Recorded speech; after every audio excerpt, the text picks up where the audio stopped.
What's up, everybody? Welcome back to another episode of the BREWtally Speaking podcast. I am your host, John, and this episode's guest is Amir Al-Qadaffi. This is someone you probably don't know by name, but honestly is one of those behind-the-scenes people that I love to feature on the show. Honestly, because as I always reiterate during these kind of episodes, I think there's so many different things you can do if you are passionate about music, whether it's photography, whether it's about writing, whether it's being in a band, being a tech, being anything. Like, there's so many different facets of what you can do to be a part of something that you love. And Amir is one of those people, as I've gotten to know him, that really just encapsulates so much of that vibe. And also understanding that sometimes when you're making a killing in something, in another career field, doing something, like, you could be making a lot of money and be successful in that, but what is it telling you inside? How do you feel inside about that thing? If you're not satiated, then it's not ever going to be worth a damn. And getting to know Amir over the last year or so, since having Myke Terry on, since he is Myke Terry's manager, it's been really a trip to kind of see some of the things he's trying to do with 1Hotslice, is kind of like boutique artist relations, artist management courses. It's kind of hard to say it's a thing. It's a lot of different things, and it's been kind of interesting to sort of see how the story of him just kind of being, and I'm not saying this in a derogatory way, but being a punk kid in Richmond, Virginia, in the DIY scene of all that Richmond had to offer at the time, of just going to shows and of all different types, and seeing this heavy music scene that was kind of starting to happen around that time of the late 90s, early 2000s out on the East Coast, and just kind of being like, yo, I really fuck with this and I want to be a part of it. And I'm in bands and my homie's in bands, and Myke just happened to kind of take off and join Bury Your Dead, and being stuck in a rut of a job that you're not happy with while seeing a homie kind of maybe have their own struggles, but it's something that you're passionate about more than the job you have, and going, fuck it, I'm going to go do that. To then know that once the homie deal is kind of done and it's not just your close friends, but now you have to network. Now you have to show that when you're going to put in the work, you're going to do the work.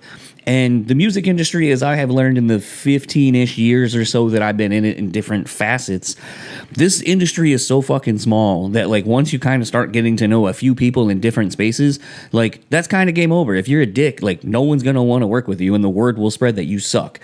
So you really got to be on your best game to make a go of it and to kind of have a sustainable career. And for Amir to kind of go from just being I'll be a free drum tech to tour managing to, sort of artist relations and a lot of other things in the industry, to then kind of backing out because wasn't what he wanted to be or where he needed to be at the time, to now, like I said, with the 1Hotslice, to kind of bring it full circle and to kind of want to nurture and help manage a lot of the newer artists that are possibly making mistakes and saving them from those mistakes. One of the things he's been really pushing right now is this tour budget calendar, or not a calendar, a calculator, sorry. And it's been so interesting to see how he starts sharing information of this is what, if you do advances, this is your pre-sales, this is all this stuff, what is your overhead for merch, what is your bill for this, how much is going wherever, to before you're even really hitting the road, you can kind of start literally seeing, okay, if I do all these things, and there's going to be things that happen, it's just touring, that's what it is, but there's going to be a better snapshot to go, okay, we're not going to do this and just lose our ass, because that's, you can't really do that anymore. Life is too expensive now to just go out there and keep making financial fuck-ups. So this was a really fun one for me. I'm very excited to have had him on. We talked about it for a little bit. And honestly, beyond what we've been texting and DMing over the last year, I didn't know much of his story beyond little bits and clips that he had kind of shown me over the year. And so I'm very excited to bring Amir onto the show to kind of start wrapping up all this intro, outro-y thing that I do before the episodes. If you would like to keep up with Amir, you can find him on Facebook at amir.al.qadaffi. If you would like to keep up with him on Instagram, it is at hoodieXX. Or if you'd like to keep up with the 1Hotslice thing, it is at Hotslice, all one word. Otherwise, just go to 1Hotslice.com. That is the number 1Hotslice.com. And keep up with everything going on with Amir. And also keep up with everything going on with Rockabilia. Rockabilia has been killing it lately with a lot of exclusives. Put out a new Ghost shirt. They also did the Ghost anal beats. Not to be outdone by the Gouldos, I believe is what they were called again. They also put out a limited run of posters and t-shirts for Return of the Living Dead, and just so much more. Lots of great concert merch, officially licensed merchandise from your favorite bands. I'm literally, as soon as I get off this, I'm going to make sure that I'm getting that Deftones hoodie that I really want. It's not cold. I just want to have a Deftones hoodie because I don't have enough hoodies. I have so many hoodies. My wife actually needs me to move all my hoodies because the bar in the closet that they're in, all of my hoodies, they barely even fit. The bar is starting to bow in the middle with how much weight I have of hoodies because I live in a cold state. Fuck you. I live in a cold state. I need to have a wide array of hoodies depending on the weather that we have. So use our code BREWtally at checkout. Get 10% off your total purchase order. Thanks again to Rockabilia for sponsoring the show for as long as they have. Great guys and gals over there at Rockabilia. And for the BREWtally Speaking podcast, I am John, and I will talk to you all next time. And you know what? I don't know which of the handful of people I've been talking to is going to be the next one because I don't have anything done right now. But you know what? I'm just going to kind of tease the potential. I know it's a faux pas in the podcasting game, but right now I am literally finishing a book by Grandmaster Flash. I'm trying to have him come on the show. I basically just wanted to read the book so that way I could at least talk about the things in the book that he is there to promote. So far, I'm really enjoying it. It's a lot more science-based about music. It's almost very similar to the book I was finishing about Jay Dilla, how he really approached finding beats and kind of using the machines and such that were at his disposal at the time to create the sounds in his head at the time. And Grandmaster Flash was really doing the same thing. It was deconstructing to reconstruct and to build, and it's really interesting stuff, and I'm really hoping to hopefully get some time to chat with him. Andrew from Idola and Dance Gavin Dance and I have been going back and forth, texting and some phone calls and such, and I think we're going to finally link up and do another one because it's been a little bit. And also might be having some of the guys from Chris come back on from Barry Tomorrow. They just dropped a new banger, SX. It's a great fucking song, and I'm very excited. They're kind of in an independent phase right now, so very excited to see that and to talk to Chris about this new phase of the band. So got some stokes in the fire. I don't know what will come out. I don't know what will come to fruition, but that's kind of what I got working on right now. So stay tuned, and thank you again, and let's get into the episode.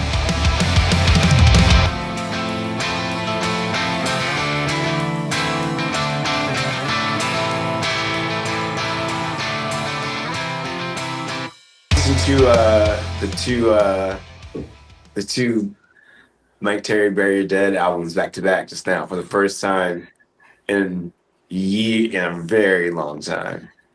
So, I mean, that's probably got to hit on a bit of nostalgia in a different sense for you of being around it, knowing Myke as long as you were, but like also kind of being ensconced in that scene as it's happening. Like Myke Terry joining that band really added a different DNA to the sound, which obviously, as you heard him kind of say it in our chat, like wasn't really his idea. So like as someone that close to it, like how does it feel 20 something years later to hear it, and where does it take you when you listen back to these songs and think about like your friend and you just kind of like doing wild shit just because it's fun? So yeah, how does it feel? Where does it take me? I was listening and it took me back to sort of to the tours that we did together, and those were some great tours. My first tours that I was a professional tour manager on. So that's where my mind goes is, I'll hear some songs and then I'll like remember what would be happening on stage while that's playing, or what the crowd would be doing, or what Myke would be doing with the crowd during that part of the song. So for that, it's sort of it's sort of nostalgic, and it's like a nice memory at this point, because when you're in it, you're just really in it. And so when you're however many years it's been, 15, 20 years, it's however long it's been, when you're that far away from it, you can really have a different perspective on it. Yeah. So I think that answers most of your question. Yeah. So that change in sound, that wasn't his idea. That wasn't his idea. um, but it's like, Something I always like, for a lot of people listening to this, like these ones are always kind of fun for me because like I don't really know you. Like we've kind of been talking over the last year-ish or so through either DMs or yeah, um through texting and stuff like that because of having Myke on the show a couple of times. yeah, But like your story is one that I don't really know. These are always fun for me because I just get to kind of ask like not generic questions, but I just kind of get to be like, okay, so like, the joke I kind of kept running up with was like potentially you're sort of like the Forrest Gump. Like you just were around when a lot of shit was happening, but like yeah, maybe people don't know who you are. And it's just yeah, like to me, the thing I love about doing this, especially with people who are more behind the scenes stuff, is like kind of explaining your route and journey into the music industry. Because I think a lot of people are like, if I'm not a band person, if I'm not a lighting, like, I don't even know that people have aspirations to be lighting people or like sound techs or anything like that. But like yeah. now you have like videographers and photographers and all these other facets that you can get into it. Like as you just said, you were listening to Bury Your Dead and thinking about when you were TMing. Who the fuck taught you how to TM? Who taught you how to do any of that? Well, listen. Well, if your question is who taught me how to do any of that, I can go into that for sure. And Sure. yeah, I guess. Well, are we starting from the beginning? Is that what the ask is? Start from Sure. the I mean, if beginning. you want to start all the way from the beginning, let's ask Um, the really generic question. Who it, are you? well, yeah, my name's Amir, Amir Al-Qadaffi, and I am currently, I DJ as DJ Hoodie, which is not what brings me into this channel. What brings me to this channel is that I also manage Myke Terry, and I used to tour manage Bury Your Dead, and I've been around a lot of stuff and seen a lot of stuff in metal and metalcore. Through my work with Myke over the years and the bands that he's been in and been around over the years, and from being in a metalcore band when I was like 18 into my early 20s, and I started off just sort of screaming in that band, and then you learn how to book shows, and then when you're booking your own shows just to get your band on, you're learning how to promote those shows, and then you're learning how to then sort of I started getting reached out to by other people, other bands, being like, "Oh, hey, we know that you're the promoter," and I was like, "Oh, I'm the promoter." Like I never even thought that was like. I just was like, I just want to get my band on shows, and I know I can get the show together and take it to the venue and be like, "Hey, I have this show, with like these four bands. When can we play? And so that was my earliest days of doing that kind of stuff. And that led to I would get hit up, so that led to like on Broken Wings emailing me, cold emailing me. It led to Bury Your Dead cold emailing me before Myke was in the band, and that was off of Beth Gorley, who had House of Mosh, a really sick underground venue here that's legendary. When House of Mosh got busted, she Mm-hmm. passed my info on to Slim.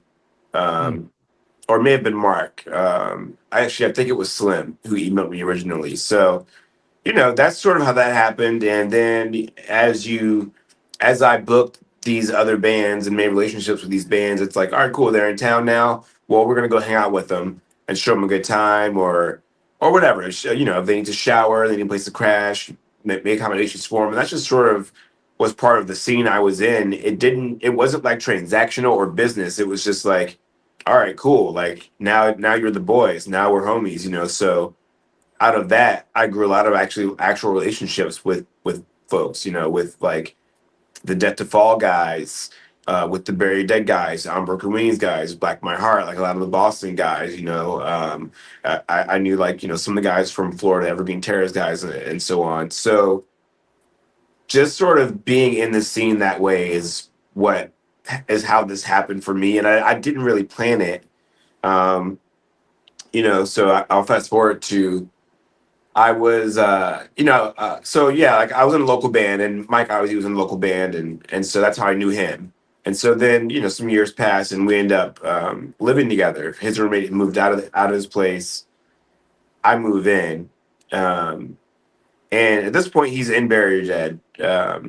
And I move into his place, which is this really great loft. We had a lot of really great adventures in this loft.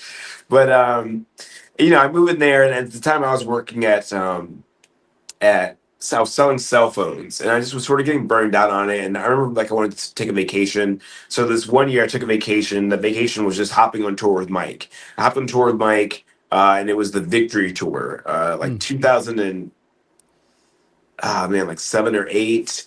The Victory Tour, and it was Imure opening, the Warriors, and Bury Dead headlining. I can't remember who the other band was on that bill. It may have been those three and a local opener, something like that. But Bury Dead had a bus, and Mira's in like this van, this like really crappy van. And I remember that, like I remember them just sort of like always hanging out in the van, like smoking and like being like sort of jealous that like we were on this tour bus.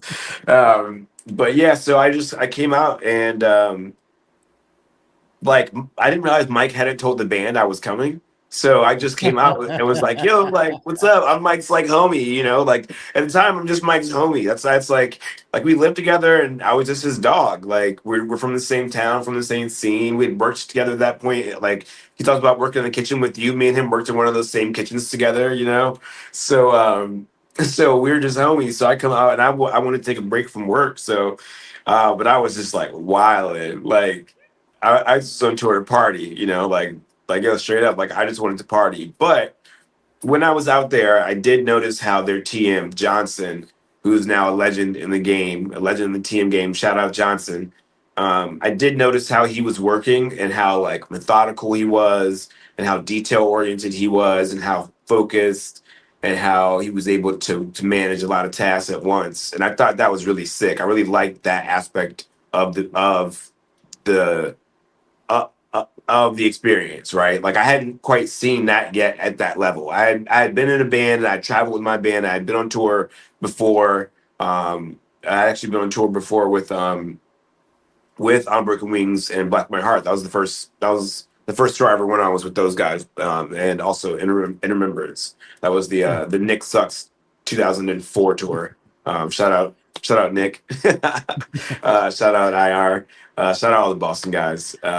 You can tell I'm like reformed goon because I'm shouting out my fellow my fellow members. I'm like these are like my guys. Like I've done some stuff with these guys. You know what I'm saying? I can't mention it on this podcast, but it's like yo, shout out the guys. You know what I'm saying? It's like for life. But but yeah. But no, so I thought it was cool how Johnson was working, and I took that experience back with me, and I stayed working in my cell phone job, and part of that job was sort of small business account management. So I would manage accounts that had like 10 to 100 phone lines, and so I sort of started thinking like, okay, this approach could work on tour if you treat each band member like a small business account. I was like, yeah, you could do this. And so I remember I sort of start working Myke, being like, yo, talks to the band about having me come out. I'll tour manage. I'll tour manage for cheap. I'll do it for like, I'll do it for free. I'll do it for whatever. It's like someone want to come out, and they're like, nah. They're like, nah. They're like, you came out. There's a picture. I have this picture, and I'll send it to you of me and Myke, like absolutely wilding on this tour. Like we're in Ybor City in this nightclub, and I'll never forget that night. Bam Margera was outside, and like, yo, we had to end up running to bus call. We were about to miss bus call, and it was just because like I was on the tour. Like at the time, Myke was straight edge, and I was like sort of new to drinking, and I wasn't really a partier like that, but I like to have a good time. And so I was like, yo, I'm in Ybor. On vacation from work, like got a little cash. I went with my dog, like, yeah, we're gonna turn up. So yeah, we definitely turned up. And so a year later, when I'm like, "Yo, let me come out and work for you guys," they're like, "No, no way, dude."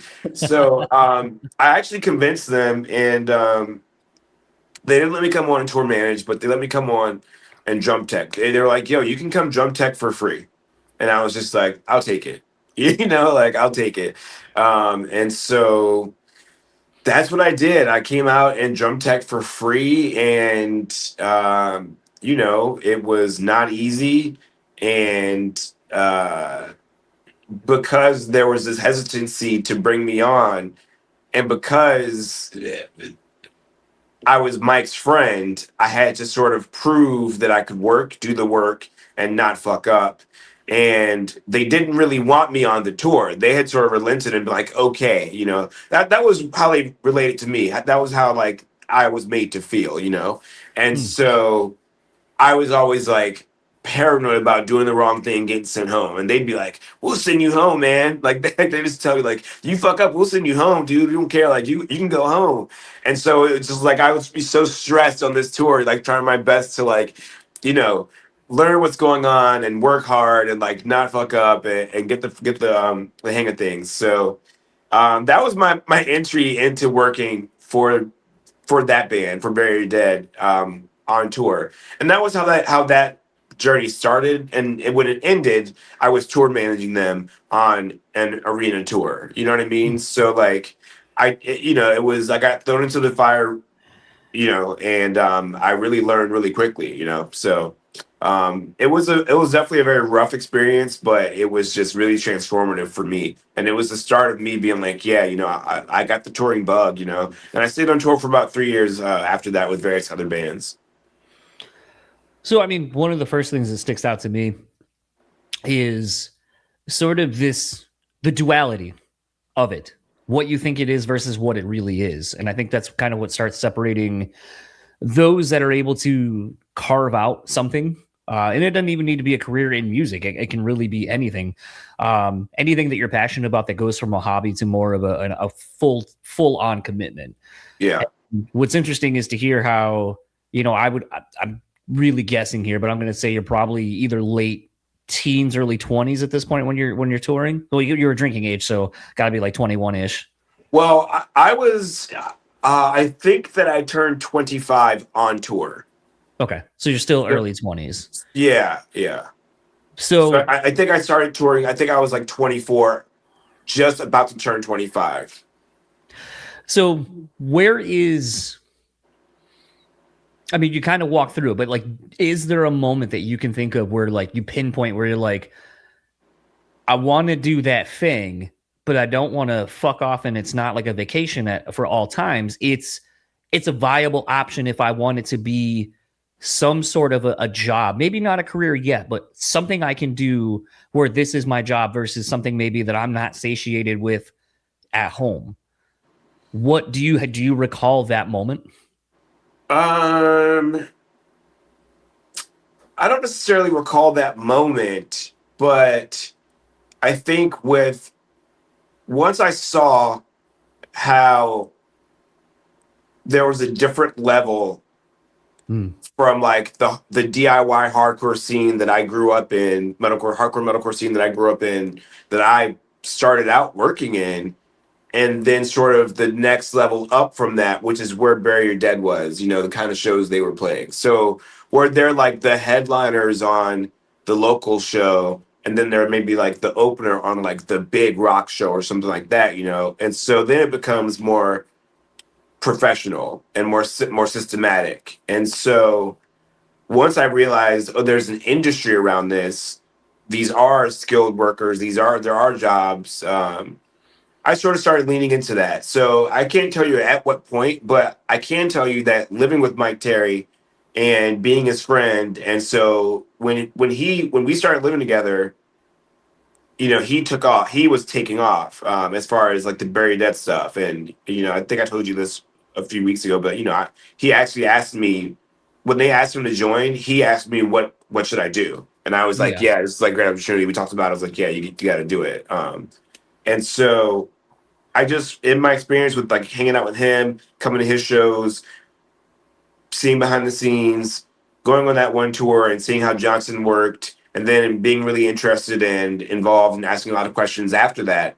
That's how I sort of that's how I realized, okay, this is viable. And Hmm. so I always knew it was risky, and I was making really good money at the time for my age, especially, and for living in Richmond, Virginia, which has a really low cost of living. I was making like 80 grand a year, selling cell phones. I had a sick Audi. like sports car, like I didn't realize how sick it was at the time. I was just like, yeah, it's cool, but yeah, and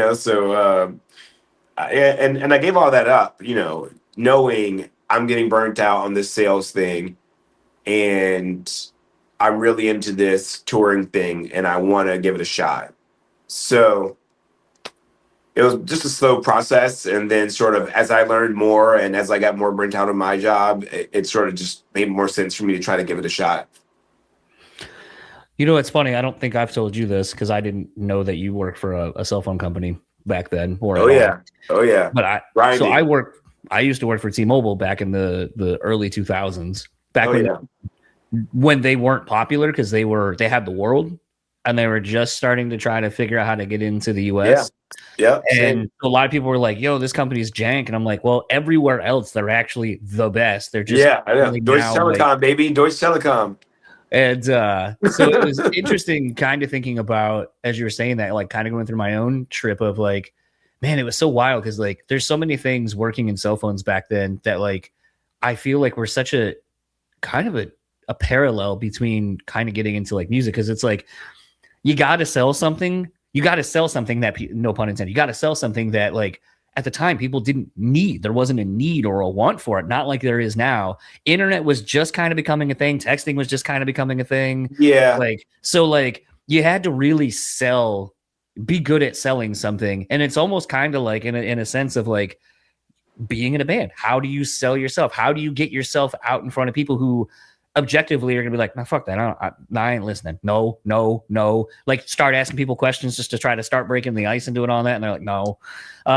So it's like it's almost like paying your dues and like doing it the hard way. And like when you get one and then it kind of begets the next thing and it kind of begets the next thing, you get some steam rolling to where then all of a sudden, it's a lot easier because like you just kind of find who you are in it. And that was the one thing that I hated and loved kind of about working in cell phones is like, I hate selling shit. Like I'm not good at selling things. Okay. But when I'm into something and everyone's always like, oh, when you sell something you like or are passionate about, it's not really selling. I didn't really give a fuck about phones. I really couldn't care less. But it was just this thing where it was a job and they didn't really, the bar was so low at the time for that company. Yeah. But like I said, like once I kind of found my ways, interestingly enough, I sold like, and again, this is before like internet phones really, but like I was selling the shit out of fucking Palm Pilots back in the day. And like with these outrageous ass internet plans on them and stuff. And people were like, man, you're not even like, you're selling like 4 phones a month, but the ones you're selling are just like fucking grand slams every time you get it. And it's like, I don't know. I found my thing that I liked and was easy to sell to me. But like, yeah, you can't sell those to like the mom and dad and 7 kids. Like they ain't getting that. No. Yeah. You got to make sure you're doing your qualifying. Yeah. So it was just kind of this thing. And then you kind of learn some like little, not shady shit necessarily, but you just learn ways to like as I started booking shows and was even in bands, like the thing where you're like, hey, my friends and family are coming a little bit later because so-and-so's driving them. Is there any way we can not open and play at this time, get the second slot? And it's bullshit because you just want the better slot. Like you don't want to open. No one wants to open. But it's almost like when you're selling a phone and someone's like, back then anyway, where you're like, all right, I'm going to give you this phone. The phone is free. Or, you would like, I'm so out of practice of it, but essentially you'd kind of be like, yo, like this phone is $80. But for $80, I'm going to give you a car charger and a bomb ass like phone cover. Really, what you don't know is that phone was free, and I just sold you the accessories to boost my sales on accessories for that. But it's just a little like thing that you learn, and again, it's just like you kind of do these things, and you get a little more confident in who you are, and you're just kind of doing this thing. And as you were saying that, I was like, man, it does kind of remind me of like the game of like getting into being in bands or whatever, and you're just or even when I was booking shows, where you're like, all right, this promoter at this show is whack as fuck. I could do better than this. And then you try. And sometimes you eat shit and sometimes you have a really good one. And then it begets more people and more stuff. And then, like I said, it's always interesting to see how many ways you can get into it. But there is a point where either you go, oh, this is just kind of a fuck off thing, or I want to actually make a run at this and see what I can do, like, and see how far I can take it. Because there's just something, and I'm sure as soon as I say this, you'll agree with me. There's just something about either putting on a really good show and looking out and seeing the band having a good time, the fucking fans are having a good time, money's good, so like everyone's happy. You got you know, you're playing a good show. If you're on the show, like you were like, yeah, I knew these were the people to put together. And, you know, it's kind of like human alchemy kind of to a degree where you're just like, oh, I tapped into this thing. And it's just, you can't replicate it. There's nothing that makes you feel that way when everything is going the way it should. And you're like, oh man, this is like the best feeling ever. I just want to do this forever. Yeah, you know, I mean, you really have described that feeling to a T. And it's fun. As you were telling that story, I was thinking about I used to. It's been a long time since I booked a show, but in the time that I sort of left the hardcore scene or left being sort of active in it, I became a DJ and you know had a lot of interest with that yada yada. It's been 13 years of DJing actually, but so I haven't put a party on in a while, and so I'm planning to put one on now that I've been talking about. Birthday cake, July 3rd. And my friend asked me the other day, she was sort of like asking like the costs involved and different aspects and how would I make money and this and that. And I'm like telling her like the math on it and here's this, and she's like, oh, so why are you doing this? Is this just for like the love of the game? I'm like, yes, it's for the love of the game. I'm doing this for the love of it, you know, just like yo, I want to throw a sick party. Like hopefully it's gonna be sick. Hopefully it does great. If not, I'm willing to just sort of, you know, eat those expenses and just chalk it up to the game. Yeah. Yeah, not everyone, but again, that kind of separates those that understand it's not always going to be great, it's not always going to be terrible. Like you're going to have the ebbs and flows, and I feel like that's something that doing anything that I've done in the music industry, like more behind the scenes stuff, it's like it's just how it is. Like it's feast or famine, ebbs and flows, and I think sometimes the part that gets really hard is not taking shit personally. Like when you think you got like show booking and promoting down to a T and like the 3 of your shows do really well and everyone's happy, like I said, making money, smiles abound, venues happy, everyone's happy, someone wants to work with you as a result of it, you're like, man, this is great.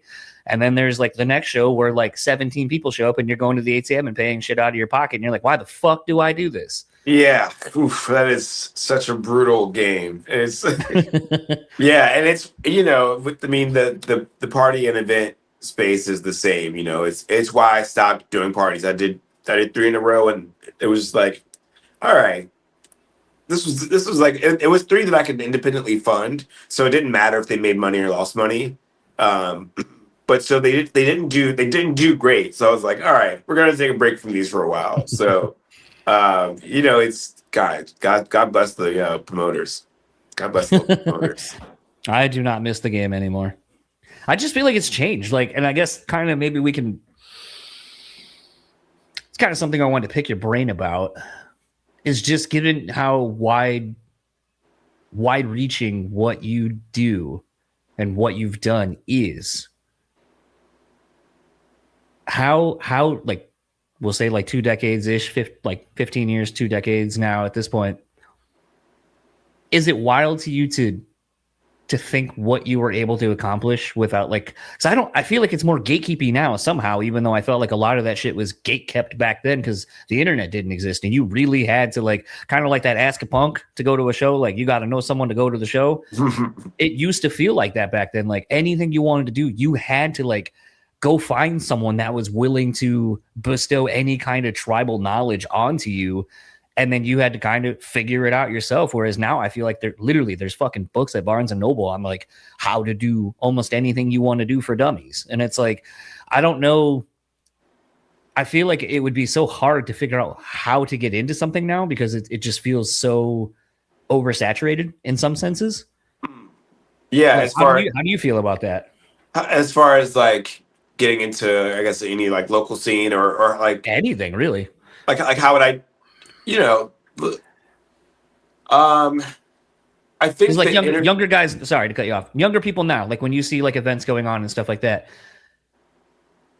I sometimes see things where I go, oh, I would have done this, or oh, this would have been better if you would have done this, and that usually only happens like when I see shows not doing well.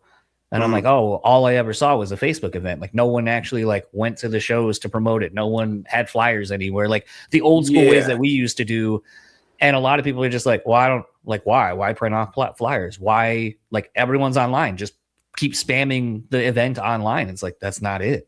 Yeah. You do have to get out. You do have to get out in the field. And you have to get out in the field when you're promoting, and a lot has changed within the hardcore space.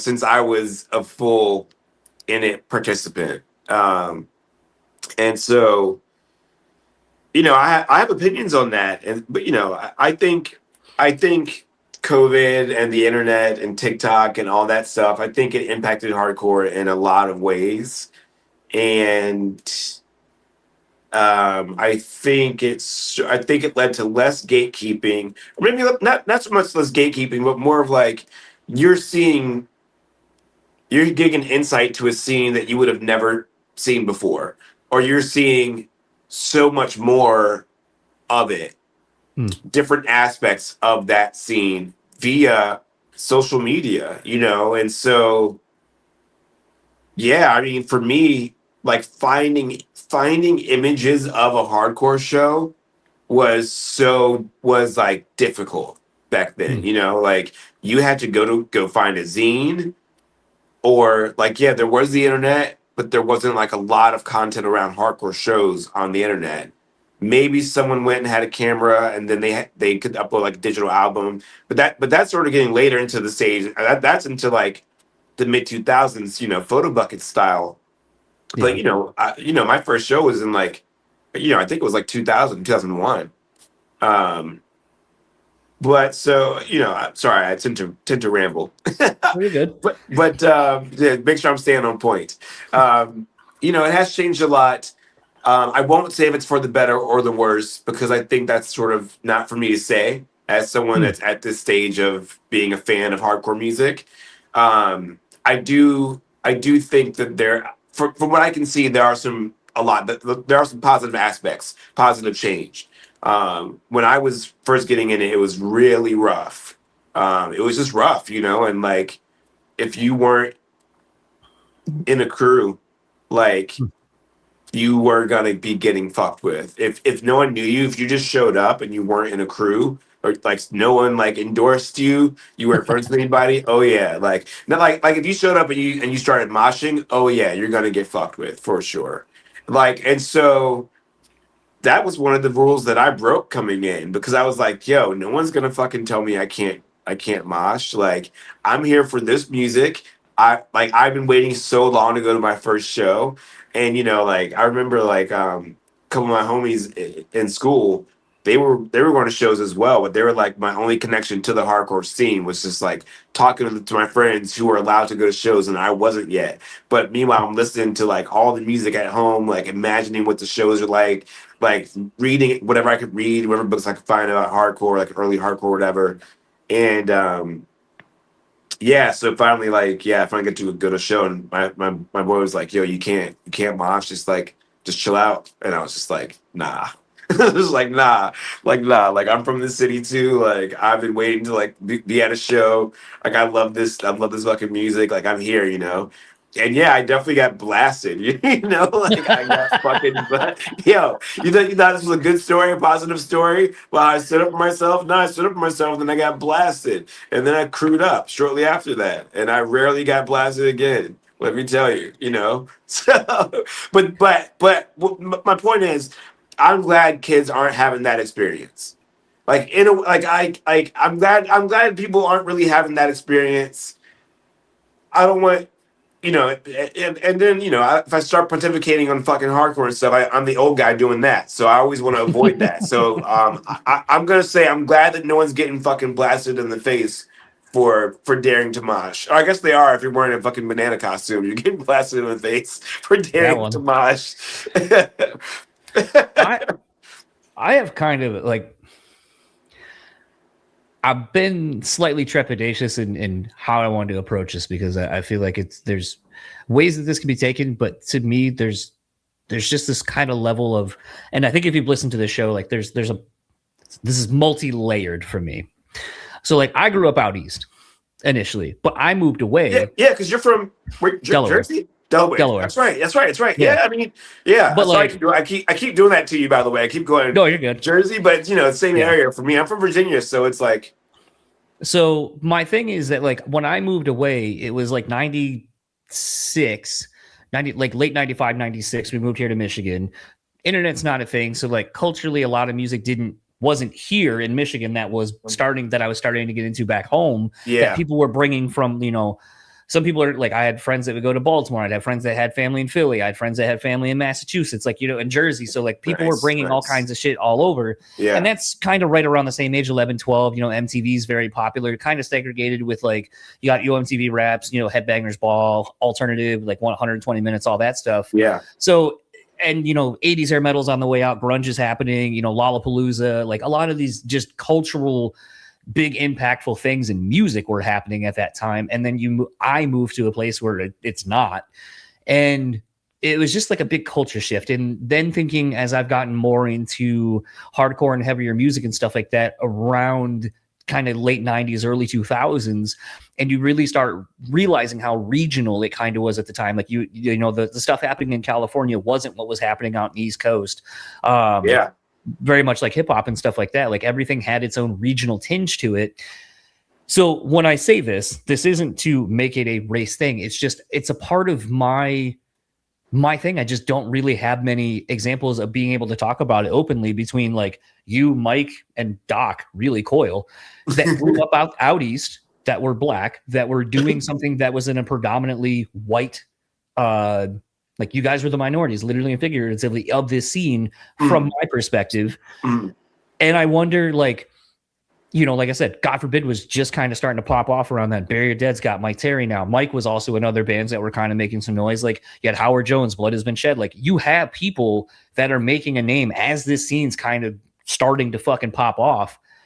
So when I hear a story like you're saying, and you're talking about being crewed up and shit like that, like I remember the Courage Cruise and shit like that out here. It was like, if you didn't know this person or whatever, yeah, you're kind of getting hazed. You're getting like, jumped in essentially at a hardcore show. And so I wonder, like, did it ever feel like a separation of like white versus black? Like, did it feel like it was harder for you to get into the scene, or no? Because you, like I just said, had examples of people that are doing it and kind of really climbing the ranks very quickly, like with their own spin on it.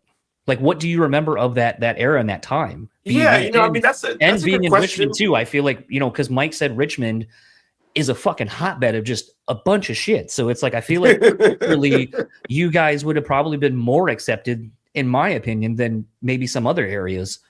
Yeah. I mean, I never had an issue in Richmond because I was black, right? Like that's cool. Or like within hardcore, So to my knowledge, now there may have been people that talked shit about me because I was black. Like that did happen. Actually, I would find out years later that like there were people who would talk shit about me behind my back because I was black. Just like, hey, don't hang out with that guy. Why are you hanging out with that black guy? Whatever type stuff, which is, pretty weak as far as racism goes. It's like, man, that's whack for you, but like, as long as you're not calling me the N-word, I think we're good. But right.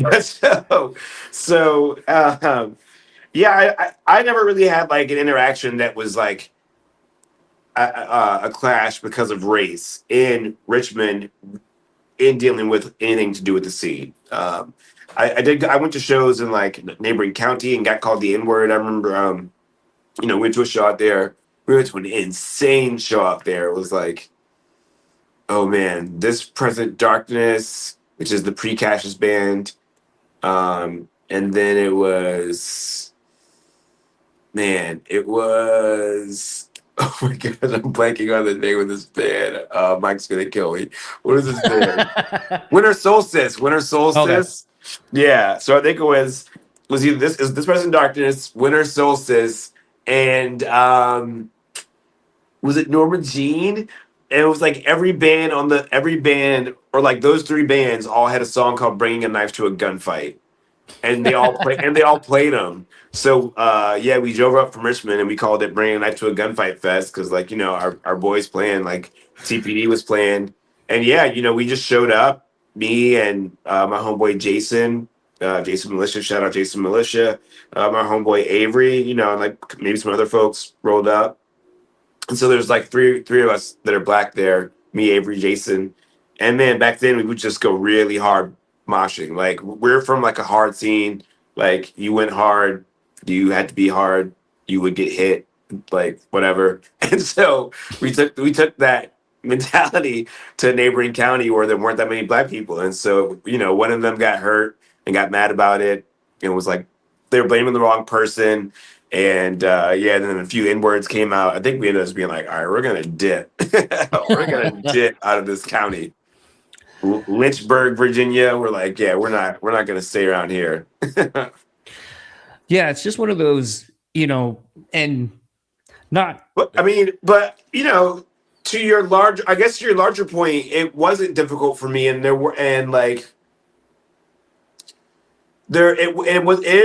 was always cool, and it is always cool seeing like black people in metal and hardcore and stuff. That was always cool for me, coming up, like having like some like a representation, and so yeah, we ended up being on tour with Killswitch. I think the first tour we did, the first tour I did with Buried Dead, Killswitch was on. So we saw Howard Jones like every night, so that was pretty sick. So like shout out to John as well. There, Myke was just on tour with him, and I remember like being at a show John was playing and just like breezing by him and just being like, yo, that's LeJohn, and like him and Myke having just enough time to like shake hands and say what's up. And LeJohn being like, yeah, I know who you are. And we were like, what? Like, what, dude? Like, and then fast forward, 20 years later, they're on tour together. So that's pretty sick. Sorry, I got a little sidetracked there, but. No, but I mean, like, and to me, like, that's always kind of the interesting thing about it is like when I look back sometimes and I think about just being a fan of music. And I always kind of say like it's interesting to be our age and to kind of think about these things and just like being ostracized, like being made fun of for something you just liked. Like, I moved out here, like, I was texting you last week that I was like, dude, this PM Dawn song's got like just a fucking chokehold on me the last like 3 weeks. Yeah. And it's funny because like my wife grew up in like up north in Michigan, like in the middle of nowhere with no cable, like no like real diversity as far as the people she lived with. So like a lot of times when we talk about like different music, like Soul for Real, Candy Rain, like my friend Jimmy that I was telling you about earlier, like him and I will be at the jukebox, like at the bar, and we'll just play shit like that. And she's like, "What the fuck is this?" I'm like, "Oh, it's Candy Rain, Soul for Real." And she's like, "Oh, I don't really know this," or I'll like play like Tony, like I was right before you hopped on. And it's like just different stuff that like I liked growing up. Weirdly, I don't know why, as like a 10-year-old, I'm listening to like Anniversary, but or like why I really like it because I'm not grown and I don't have those kind of relationships. Or shit. But like, I love that. I love that. No, man, because our 90s R&B that's what was being played on the radio until we were hearing as kids. Yeah. So we're all crooning these love songs. But it's just funny to like be really into that stuff and then move out here, and then you're just like, dude, you're a fag because you like Boys to Men. You're like, what? What? I'm getting called names because of something I just like. And that wasn't where I grew up. That wasn't how it came across. And like no one ever, like everyone was like, oh, you got that new whatever that is. You have it on cassette. Like, let me borrow it. And like, eventually shit turned like that. Like once the internet and TV broke artists on a bigger scale, and then people would be like, oh, you have the whatever genre music was. Everyone knew because I had that giant ass binder I'd carry with me. So I could listen to whatever. And then it became a thing. But it's like from like 95 to like 98, 99, everyone hated me because like I listened to all kinds of different shit. And it was just weird to then think about how like with bands out in California, like with the, like 18 Visions or like Atreyu or some of those kind of bands where they're more look really well put together versus the East Coast guys who are just kind of like blue collar looking and will just beat your ass. And it's just about like stomping bodies and shit. And it's like, totally different vibes. Yeah. But it's just interesting to remember a time where we were so regionally separated culturally and musically, and just to see how we expressed ourselves based on this, what was supposed to be a community, but it kind of actually pushed a lot of us out for being not what was deemed acceptable to your local community of hardcore or whatever. It's just a really interesting thing to kind of think back on and just be like, man, I feel like kids got it a little bit easier now because you're like, damn, you can be like, yo, I fuck with K-pop, and I also like Denzel Curry, and I'm gonna go see him open for Knocked Loose. Like, Yeah, that's a great point. I mean, they are in a lot of ways more free to be themselves without judgment. I think a lot of the youth culture is that way now, which I'm really stoked on. Yeah, because I was getting ostracized, not for like being black in hardcore, but for like being black and liking hardcore. It's Richmond, Virginia. It's the South, man. Like, so I didn't even go to school with black people or with white people until like high school. what was that like? What was that experience like for you? Because I had a very it was just similar normal. experience. The flip the other way. It was just normal. It was normal to go to school and for there to be like like 3 to 5 white kids. It was normal. Like that's just how segregated and fucked up it is here. I'm not even sure. Like, it's so crazy to think back on now, but there weren't more than like there really were probably never more than like 5 to 10 white kids in any one of my schools at any time. And that's like a high end. Sometimes that number was as low as like probably like 3 or 2. So for me, it was more like getting clowned for like liking like alternative rock when I was younger, and then of course I got into hardcore, and then, but then once I sort of got into high school, that mentality, I think people sort of stopped caring. You know what I mean? Like, it was sort of like, oh, you're listening to this weird. It's just like, oh, you're listening to this weird music. Like they're like, oh, what is this? This is weird. I don't want to listen to this. And it's like, all right, cool. So I became known as just like that kid listening to like weird music. So then it was kind of novel. So it's like, oh, it's like I'm not gonna change. So like after enough like teasing and whatever, I didn't change. They're like, all right, we sort of respect it actually. So then I became known as like the dude that's listening to that weird music that like just does his own thing. My favorite thing eventually, like I can really pinpoint like senior year, because I just was thinking about this the other day. My old podcast co-host had his own show, and you would listen to bands' discographies and stuff. It was called Discography Discussion, and then he offshot it where it was essentially kind of reliving a part of your life through an album that meant a lot to you. And just recently, the other day, Youth Override came on by Cave-In, and I was thinking about how Cave-In started off as more of a hardcore band, like heavy aggressive band. And then I remember someone was like at school was like, I made this mix CD. There's some cool stuff on it, but I think you should check out this band called Cave-In. And I was like, yeah, I know Cave-In. How the fuck do you know Cave-In? And then like they had I forget what song it was, but it was off of Antenna. I remember just being like, oh, this feels like a Foo Fighters song. And it was kind of when Foo Fighters were kind of just like first 3 records, Foo Fighters. I remember just listening to it, like walking down the hallways my senior year and just kind of being like, it's weird. I wouldn't have expected to have liked this because it's not what Cave-In was. Yeah. But I always think of like things like that, like just like random people showing me shit where I was like, oh, I didn't know you were into this, or I didn't think I would like this. But because of me being that weird person that just listened to like everything, and people were like, oh, you have posters of like the chicks from Kitty in your locker and stuff like that, or whatever, that it's like people would just be like, oh, here's this thing. So it kind of became almost like not a superpower, but kind of like a really cool thing that people just would be like, almost like they wanted to impress you with something. And so then you get to like find out about some cool shit that maybe you didn't know about. So that was kind of nice. I don't know if you had that same experience. I mean, not in that capacity, but like, I've been a DJ for 13 years. So someone's definitely always trying to get me to like listen to something or hear something or put me onto something or show me like they're tasting something or ask what I'm listening to. So I definitely get it from that perspective. Have you ever thought of, given the propensity of like how being a good DJ, I think, is kind of paying attention to what people like, the vibe, if you're trying to set a vibe, whatever that is. Yeah. But also kind of keeping your ear out for, like, especially if you're syncing up based on BPMs and stuff like that, you're looking for transitions, you're looking for things that kind of go together, maybe a different, transition that no one else has found. Did you ever think about getting into A&R stuff? No, not really, I've never really thought about. I never really thought about any of it. The only thing that I wanted to get into was tour managing.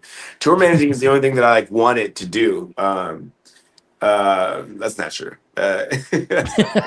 Um, no, I've sort of thought about it, and I don't know that it's necessarily for me.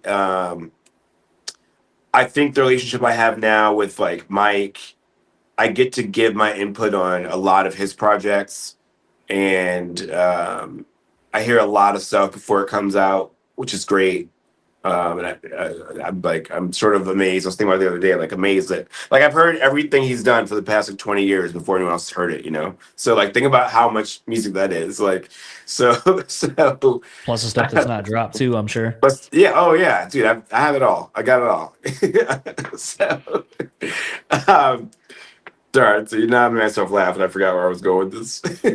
No, you're good. I have a solid follow question. I think is that I wanted to dip into. All right, hit me. So being someone that's really interested in how people navigate relationships of different kinds, you know, obviously you were talking about, you know, you manage Myke, you've heard a lot of his stuff. Like he comes to you for advice, like, you know, you guys are the homies. Yeah. How do you navigate the responsibilities of being the friend, but then also having to do business? Like that's a very fine line where I feel like a lot of ego, a lot of feelings can get hurt. How have you navigated that over your whole career with Myke? That's a good question. Um, we've always been pretty clear on the boundaries of like the work and the friendship. May And I ask so, how did you know to set that so early? Because that's something that a lot of people are just kind of learning to do now in life in um, general.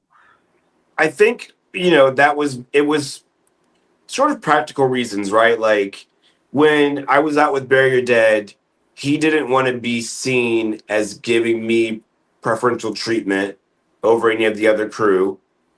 And you know, or seeing maybe as taking it easy on me or cutting me slack or anything like that. Those guys were, you know, they were serious about their shit. So it's like, you know, if you had done something wrong, they were not afraid to tell you in not gentle terms that you had done something wrong, you know? So it was like, he didn't want to be seen as not, as giving me, you know, sort of like an easy out for any of that stuff. So for the most part, when I was working, he stayed away. So we were on tour together for like 9 months, and when it's work time, I'm working, and when I'm off the clock, me and my homie can chill. And so that's what it was. And um, yeah, so that's sort of how that started. And now the relationship has changed because now I'm managing him, and so now there's quite a bit more communication. The stakes are a bit higher. There's just a lot more going on now than there was that while ago. And so yeah, there is the, you know, the same theories and same practices help. Just setting the boundaries, also being mindful of what's business and what's personal. And you know, he's also very mindful to be like, if there ever comes a time where, you know, he's has to express frustration or maybe even anger about a situation, he's always clear about, I'm not angry at you, but here's what I'm really frustrated about. And so most of the time I understand where he's coming from. And so we try to just work from there to solve the problem. You know, and so I've just gotten good at being like, all right, cool, you know, all good. It's just one of those where I feel like I know, thinking to like some of my friends, the few I have that I've had for, you know, 20 years or so, as you get older, sometimes I know for me, like, it's interesting. Growing up, I was always kind of like not the more popular one out of our friend group, but I was like friends with everybody. But it Mhm. was always kind of interesting. Like there becomes sort of this jealousy thing that happens sometimes. You're like, oh, like why does everyone like, dude, I fucking hang around you. You're a like slobby piece of shit. Like you're dirty. You're gross. Like I have to float you money all the time and shit like this. And like other people seem to gravitate toward you. Like there's this, like I said, just a sense of jealousy that sometimes permeates when you're that close with people that you're like, well, why don't you see these people? And it's like, there's almost this weird thing where you're like, I'm allowed to say these things because like we've been in it together. Like that's my day one. Like I can say these things about, and they can say about me. And like I said, there's the honesty of like, well, why am I jealous? Am I jealous of that person or just the things that they have or like whatever? And navigating that from being young 20 somethings where you're just full of piss and vinegar and think you know everything. And, you know, sometimes like that's where when life things happen, you're like, why the fuck did he get that? Why didn't I get that? Why is that girl like him? Not me. I'm way better than him. I'm, you know, cuter than him, whatever. Like you just start doing these things and it's kind of not lost on me that like as men, a lot of our friendships that last that long probably shouldn't have fucking lasted because we would have gotten in our own way. But there's just something about it. And I don't know if it's just the transparency when it's just the two of you alone, like the relationships as they're building a real foundation together by yourselves. If that's what sustains and endures because of that raw honesty that you inevitably will have with that person, or if it takes a lot of growing and maturing with each other and just kind of checking in real time of being like, all right, like we're a little older now. I don't gotta be jealous that you have girls that clearly fuck everybody. Like that ain't my vibe either. Thankfully they were going after you. You got the STDs and I didn't. But like, you know, you can joke about shit like that because you got that history. But it's just this thing where I just think about these things as I get older, as I'm over 40 now, just thinking about like, man, it's wild, like the journey and how we don't just fuck things up because we are too self-absorbed and all that, especially younger. Yeah, I mean, gosh, that's another banger question. Yeah, you know, there were those opportunities for Myke and I to fall out over just that sort of thing, jealousy, right? And you know, we were both young men at the same time. You know, like both finding our way and both, you know, locally we were both fairly popular.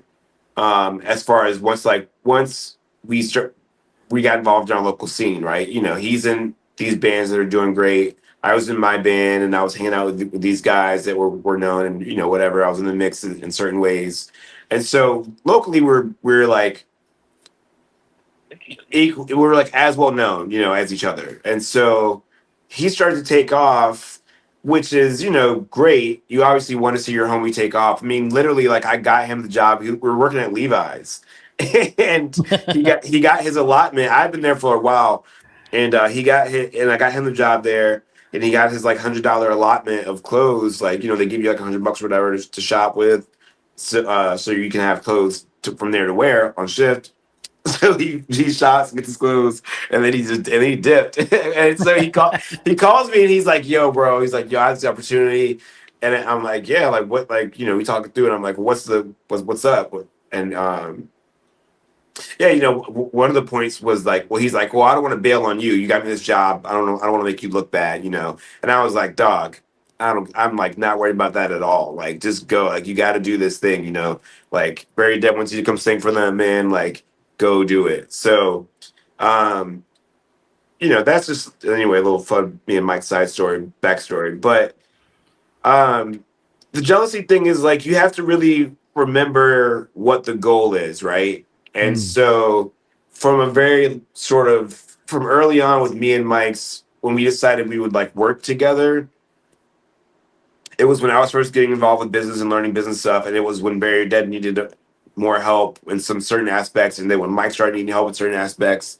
So we were learning the ropes as we went along, and so the goal has always been sort of success in certain ways for certain things, right? And it's like sort of me and Mike know that roadmap and that game plan. So the thing about about women, which could you know disrupt a lot of relationships, and it does, is that you know it was sort of like, man, if we're out doing something, if I gotta work, if I gotta let you shine, I gotta fall back so that you can shine and be like the dope, like have the spotlight in that moment is what's needed. Like that's fine, you know what I mean? Like that's what's got to happen. It's all good. And so I had to become comfortable with that role, which wasn't really easy because again, we had both fronted bands and both been sort of center of attention, yada yada. But then when you're on this other level, you have to sort of shift your perspective and shift things. And so that's why that has never been an issue with us. And you know, we had like one falling out, and you know, we were both miserable for like the few weeks that it lasted. I was on tour with another band. I got back. We ended up hugging it out, apologizing, and just talking. And you know, it's been pretty solid ever since. And again, just staying focused on the goal, stay focused on the mission.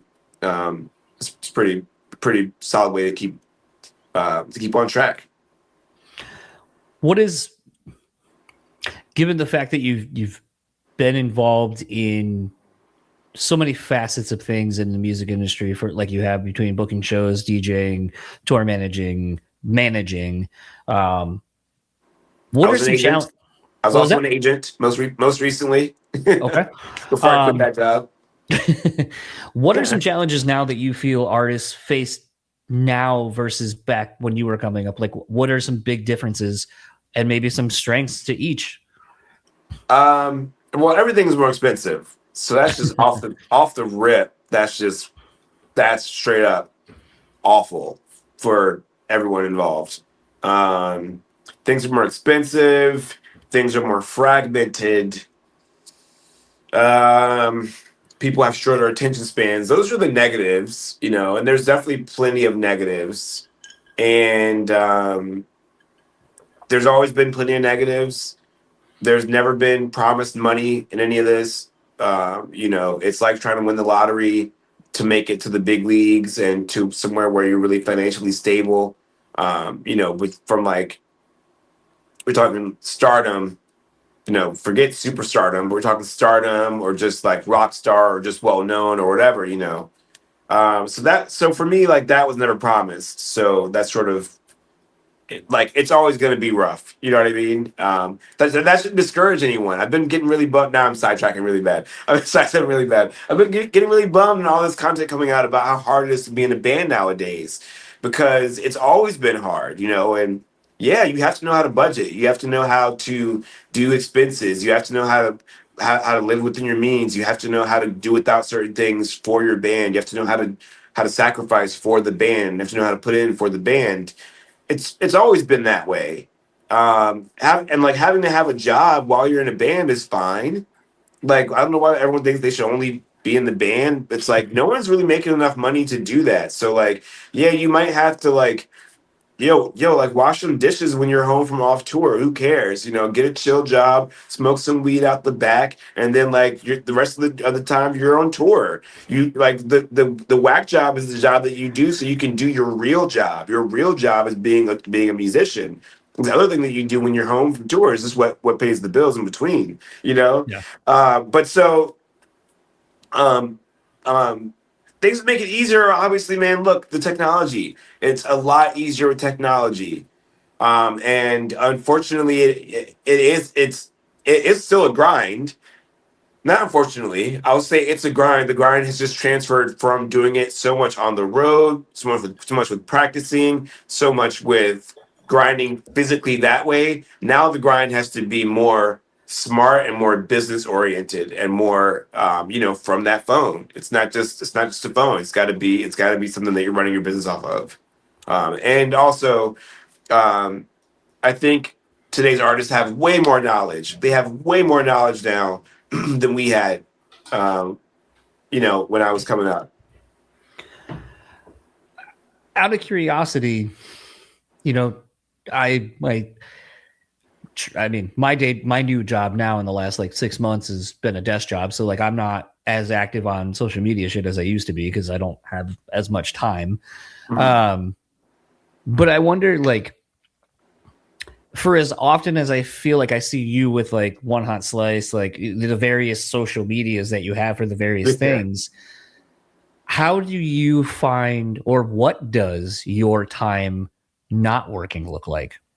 Because I feel like you grind, and unfortunately, that word also applies to the other side of that, which is grinding yourself down. So, what do you do to combat burnout, and how do you navigate like separating your time for yourself to not have that happen? I'm really big into waiting to do tasks until I want to. I'm really big on responding when I want to people, when I'm ready to. It might be days, and it's just like, yo, sorry, if it was urgent, you should have called me. Like if I get a text and I don't feel like responding for a few days, I'm just not gonna respond. And it's like it's not personal. It's just like I don't want to expend that energy on that in this moment. I'm gonna choose to do it at a later date when I can focus on it. So it's really about choosing when I focus on certain things. Um, which doesn't work for everyone, but it works for me. And my phone, if it rings, I'm gonna answer it. I love phone calls. I love a phone call, but if you text me, it's gonna sit there for a while. That's a big one.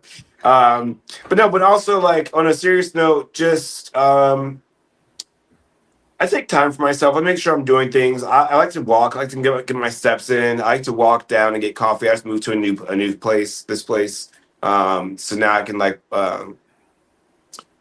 walk like it's about half a mile, I think, maybe 3/4 of a mile. So, in the morning, just like typical old man shit. I call it old man shit. I get up, I like put my headphones on, man, put on my really lame Nikes, and I just like walk down there and see what I got to do. I take some time to myself in the morning, and then, about a couple hours, every morning I take to myself just to sort of ease into the morning, ease into the day, and then I'll start working. And I try to keep my work in tune with my life. So it's like if I don't feel like working, I don't work. If I feel like working, I work. If I feel like working in spurts of creativity, spurts of energy, that's what I do. So a lot of times I'll just have, my laptop just open and set up, and I'll be in here just like walking around. I'll go outside. We have a nice garden out back, so I'll go out back and just chill, So I like to be sort of up on my feet, pacing, walking around, and just spreading the work out throughout the day, generally. It's one of those where it sounds. I would assume that took time to figure out. I would assume. I've got a few different work modes, and I just sort of am lucky that I've mostly been able to just sort of work at my own pace. In most instances, my job as an agent was pretty crushing as far as like having to do stuff, having to do a lot, within a certain amount of time, and having to stay on task. Right. But I definitely like it better when I can just sort of choose what I'm doing and just get the mission done. It doesn't really matter how I get there. If there's a time frame on something, I'll do it on schedule. But if there's not, I might do part of it here, part of it there. So it didn't really take a long time to figure that out. But it's just sort of what I've learned works for me, not to like stress out too much about getting any one thing done if it's not that urgent. Yeah, like I said, desk job for the first time, so I have to be aware of emails as they're coming, try to answer them, which when they just don't stop. And it's like I realized for an example, like on Wednesday, like last Wednesday was like just fucking in it, where right now we have a new operating software. We got it for like a month and a half ago. It's still not fully working the way it's supposed to, but like being in the parts department, like we're the lifeblood to do anything for anybody. So like when everything's not working, everything's coming and everything's on fire. So like when someone's like, all of these jobs for this client got to get done, got to get whatever. And you're like, okay. And then someone's like, but I need you to do this. And then I need you to do this. And then someone else is calling you. And then you see like 15 emails pop up when you have 220 that are populating. And you're like, I have new emails and I don't know which ones I can ignore or which ones I have to look at. And you see 7 or 8 of them with your name directly right at the front going, hey, this is we need you to, what's going on with this? And you're like, fucking God damn. Yeah, I'm stressing the fuck out. And see, I would either love that job or hate that job. And if it got to a point where I hated it, I would just quit. And then my life would fall apart. That's how I roll. I would just quit. I'd be like, yo, I'm out. This ain't working for me. Peace. But I think that's the thing is like I'm trying to work. We all collectively at that job are trying to find what works and the balance. And something I realized I had to do for my own my own thing, because I am someone that tries to, like, my brain of like, let's just try to do a million, like literally have a sticky note on my desk that's like, calm down, breathe, finish the one fucking thing you're on. Like, it doesn't say fucking, but like, finish the one thing you're on and then move on to the next one, or get it as far as you can and then move on to the next thing. And like, the amount of times when I start stressing and I see that out of the corner of my eye, because it's just in my peripherals as I'm about to look at my third screen with the emails up. And then the other day I was like, you know what, fuck that, I'm not going to have the emails up. What I can't see can't bother me. And then so creating these like faux boundaries where I'm like, I'm just going to focus on this thing. When I'm done with this thing, I'll look at that. I'll kind of see what I can tackle very quickly and then get right back onto the thing. In the 3 or 4 days since doing that, like, I'm not as stressed as I was that Wednesday where I was about ready to be like, I'm fucking out of here. I quit. I ain't even saying shit. I'm just fucking walking. It's like, it's those emails. It's like, is it that urgent? Well, when everyone uses the goddamn high importance on it. Most things aren't that urgent, man. Listen, I try to chill. Stressing about everything will drive you crazy, and that's no way to be. So you got to figure out what's worth worrying about. Like, okay, like, you're gonna address everything, right? Because obviously you're no slacker. So it's like, all right, I'm gonna make a plan for it. I trust myself to make a plan for it, so then I don't have to worry about it. But yeah, it's like, you hiding those emails is me putting my phone on silent. You know what I mean? Or me keeping my phone on work profile, where only certain things get through. You do what works for you to control the amount of stress that's coming into like your life. You know what I mean? And it's crazy because people will try to transfer that stress onto you. That's why they're hitting high importance on some email that's not that important. You know what I mean? They're stressed out about it, and so they want to transfer that energy to you. But it's like, nah, man, I'm chilling, bro. I heard hide those emails, dude. I heard other political people would probably say the same thing. There was a bunch of people the other day. I was having a conversation with one of my coworkers, and they were making the comment about like, I've never seen such a hive mind like this one, where all of you collectively get together to complain about other people. He's like before you're this company, and this company used to be owned by this one. He goes, and when I first started, when we were acquiring your company, the company I work for, our parent company, he goes, everyone just bitched about that one. Oh, it's their fault. That company fucks us. And like, all the people, everybody were like singularly focused all your negativity at this thing, and it's how you all bonded. It's like trauma bonding. And he goes, but now it's us. Now you all bitch about us like we're the enemy and we're the ones fucking everything up. And he goes, and I go, isn't it weird that some of these people have probably been through 2 or 3 different, because they've been with the company for 30, 40 years, have been through these different regimes of parent companies owning them, and probably always say it's the other company, and they never look inward and go, well, what are we doing to contribute any of this? And he goes, that part. And I go, yeah, I came to that conclusion a long time ago, like in relationships, where I'm like, one of my friends would always be like, I'd be like, oh, are you still dating so-and-so? Nah, I broke up with her. She's crazy. What happened to so-and-so? Oh, she's crazy. We broke up. I'm like, isn't it weird that all of them are crazy and you're the only other constant? What are you doing? What did you contribute to this situation? Yeah, they can't all be crazy. I mean, they can be, but also there might be something you are doing to make them crazy. Yeah, they could be, but not likely. Anything's possible. 1Hotslice seems to kind of be the maybe not a new thing, but a new name to a thing that you're doing. Yeah. What is the vision? And like, I don't even mean to be like playful about this, but like, I know you have your board behind you that I see all the time in the background, and I'm a weirdo and I'll zoom in and just try to see like what's on your shit. There's clues on there sometimes. I feel like you're doing that sometimes, because certain things will be very blurry and you can't see shit, and you see it again, only certain things are kind of highlighted or just not blurry enough. Oh yeah.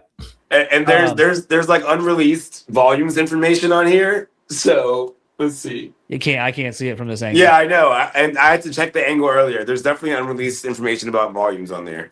But it's this thing to me where I see, when kind of as we were alluding to, like, you are a very regimented person, dialed into your things. You have like goals, you have things you want for yourself, for your clients, for whatever. So 1Hotslice, what is the vision for it? Because I I don't know that I've really ever seen you lay it out like a Yeah. business model of sorts. Yeah, I've never fully laid it out. And so One Hot Slice started in 2021 as an idea. And so um, I moved to San Diego, California in late 2019. And so then obviously fast forward, the pandemic happens and then lockdowns happen and so on. And I went back to school. Um, for project management because I sort of was like I have all this disparate to me what felt very disparate experience in the entertainment industry. At that point it was like I had some sales experience with wireless. I had done obviously the promoting and booking stuff prior to that. That and tour managing, and then I'd been DJ for that point like 6 or 7 years, and so I had gotten good at a bunch of different stuff, but I couldn't connect the dots. And so I went to school for project management. Um, I was saying that same thing to someone else before I moved to San Diego, and they said, "Well, you should look into project management. It sounds like something that you'd be good at." And I'd never heard of it. So, pandemic comes along, we get some bonus money, and I'm like, "All right, back to school you go." So I put myself in school at UCSD for their project management program, um, and I just was learning a lot. And I started thinking like, okay, what am I going to do with this education? And so I started realizing, well, this is how I can connect all those dots of my experience. And I started thinking about applying project management frameworks to artist management situations. And I started seeing overlap. And so, yeah, I started sketching it out on the whiteboard. I talked about wanting to open my own firm someday, my own agency someday, and I had an interview in San Diego Magazine in like 2021. And my plan was to use that experience to build this thing. And at the time, I said, well, I have to have a hook for it. So I started calling it. I started modeling it after a deli. Hmm. It was just like in my head. It was like just it's a deli, it's a sandwich shop, and I'm just like I drew it out and everything, sketched out and everything. It just was like I want a big desk up front, and just a big sandwich board with sort of the services that I'm Hmm. offering. And so for me, it was like, all right, I started thinking about what the business looked like and what would I actually be doing, and then I started thinking about sort of my journey through entertainment, and I realized that from like the local heroes to like national acts, there's a gap there of knowledge. So like the local heroes who are at the top of their local scene don't quite know how to make it to be a touring act. Right. They don't quite know how to break out from regional to national. And so I started thinking about that gap of knowledge, and um I started calling this thing the Gap Deli. And so Gap to me became it also stood for growth and prosperity in my mind. So I started calling it Gap Deli, growth and prosperity, but then also to address the gap Hmm. that I saw in information from the gap between those acts, those types of artists. But then also there's this thing, this concept from Ira Glass called the gap, which is and I always suggest everyone look it up, every creative look it up. But Hourglass talks about the gap between your technical ability and your tastes when you start an artistic endeavor. So you start an artistic endeavor because you have a high level of taste, but your technical ability is not that high yet because you haven't been doing it for that long. So that's the gap, and Hmm. so you're always trying to get that gap smaller as a creative person, as an artist. So for me, those things were what I had in mind when I thought of building this company out, and so I started calling it Gap Deli, and that name just stuck with me for a long time. Started sketching it out in notebooks, what it would look like, things like that. I went through a really insane divorce and cross country move, and got back on my feet here in Richmond. I became a talent agent, which was surprisingly like the one piece of the industry that I hadn't touched yet.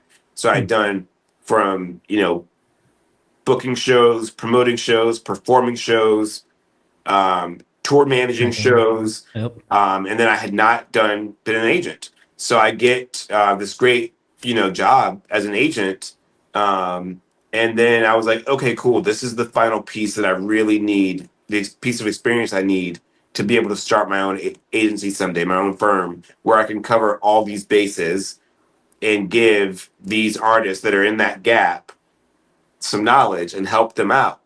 And so then I started thinking about how to do it, for prices that these guys can afford, things like that. So that's essentially, that's the long story about where that came from.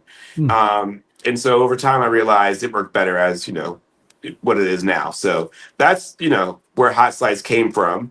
And so that's the goal. If you can follow that through line to understand what the goal is. So at this point, essentially, what Hot Slice is me offering freelance consultant and management services to bands, brands, and creatives. So I work with clothing designers, artists. I manage Myke. I'm mentoring some other bands. I'll freelance for any band. I worked with a sex worker who needed some ideas, some like strategy around sort of revamping her business and bring new offerings and elevating her price points and things like that. So really, it's just sort of taking all of my knowledge from the various aspects of the entertainment business and the business world and everything I've done over the past 20 plus years and just parting it out to folks. It's modeled after pizzeria. Yeah. So it's modeled after pizzeria, by the way. Got that part. 1Hotslice. There's something in there you kind of touched on that I feel like is gonna kind of start winding this down, but also kind of bring a few things together. I didn't give you any good band dirt yet, dude. I have so many sick tour stories and band stories.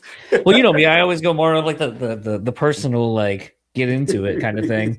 Especially now that I've smoked to get rid of this. Usually when I start winding my evening down. But like, you were, and I don't really want to delve into this really. Although I did just think of a really interesting way to kind of circumvent it into a few different things. But you were talking about your divorce and then moving cross country. Yeah. Actually, I'm going to kind of dive into that on a few layers. So, like you'll know this question from when I asked it to Myke, and if you've listened to the show, a few other people, but you're in this position in a few different things. Like, you stepped out of, the tour managing world and touring and stuff like that. But now you kind of get a little bit of it with hanging out with Myke, going on some of these runs that he does. So you get to you lost it, but you have it. You get to kind of come back to it. You were married, had a divorce, you moved to California, came back to the East Coast. Like, you've left these pivotal and integral parts of your life, and you're kind of coming back to them at different facets of your life. How aware are you that there's sort of that transition of going back later in life, and how do you navigate it? Like, does it feel like going back home? Does it feel like a certain thing? Does it give you something maybe that you didn't realize you didn't have when you had left, or like couldn't appreciate it in that moment? I don't know if I'm making sense of that. I'm kind of trying to find my way through my question. No, you're good. Yeah. No, you're good. Because I feel like the discovery there of self would be well, I've just huge. It's just been such a transitional period for me. And there is this sort of coming back to things. I would say the main thing I've gained from all of that is sort of just knowing, like just really trusting myself. So, knowing that at this point I've put in the work and I have the experience, and the know-how and the knowledge to get through anything, even though it's rough. Stuff is rough for everybody out here, but it's not going to kill you. I mean, my divorce was pretty bad for me, and it was definitely like the worst case scenario. Like, I did not, I really loved being married and all that, and you don't have to get into that aspect of it. But what I'm saying is, so it was sort of like it was it was what I thought was the worst thing that could happen, and I got through it. And so now I'm like, okay, cool. Like, what else you got, life? You know what I mean? Like, it's Right. like, okay, cool. Survived the worst thing, cool. All right, cool. Survived like these tours where I was eating shit and doing whatever. Like, all right, cool. And really, what it's done is that it informs how I move going forward. So now I can be a lot more chill about things. I sort of like, not sort of, like I know that I'll be successful in my endeavors. I don't really worry about that, because now I know like, well, if you stick with it long enough, yeah, you'll get it. Um, and also, I'm never done with a project or a thing until I die. So I used to beat myself up for not accomplishing these goals, and I used to be so hard on myself for not having done certain things. And then, you know, it was keeping me from seeing the cool things that I had done, um, and just really like sort of being like not really fair to myself. So anyway, that's sort of like a lot of words, but uh, Well, no, yeah, like, because yeah, I think for me, thinking of all those things, like especially like I have some friends that like just recently moved. They've always lived here. Now they're living like somewhere new, and like the scariness of like leaving everything behind. And it's like, but you know what why you didn't want to stay here. So like, go do that thing and be that person you see in yourself and you want to be. I have a lot of friends that are divorced, and like a lot of people now that I've seen go through it from when I knew them when they were married. It's like it's kind of crazy because you see that a lot of people go through this thing where there's bitterness, there's anger, there's jealousy, there's all these things, the complex gamut of emotions. yeah. But then when you have time to step away, almost everybody is happier. And especially if they have a kid, like it's interesting to see, like, not that anyone was a bad parent, but I always see naturally like how everyone kind of gets to exist in this really awesome world where it's like they're happier because they're not trying to be something for somebody else that they're not pretending anymore. But then also, and as awful as it is to say this, and this is my philosophy, no one else's, but I feel like when you only get to like see your kid for like, oh, I got him for like this weekend, man, you're gonna just love the shit out of that, and you're not gonna like do what I think a lot of other parents do, where it's like, oh, well, I have this time, you're just there, just go play video games, I'm on my phone, whatever. And then adversely, you get to like be and live for yourself too. And I think that's really interesting to just watch people who are at this point where, like you're saying, where it's like, I'm on the other side of this thing and like I'm happier in who I am. Like I know who I want to be. I know who I want in my life. And like, it's just, it always seems like it's always for the better.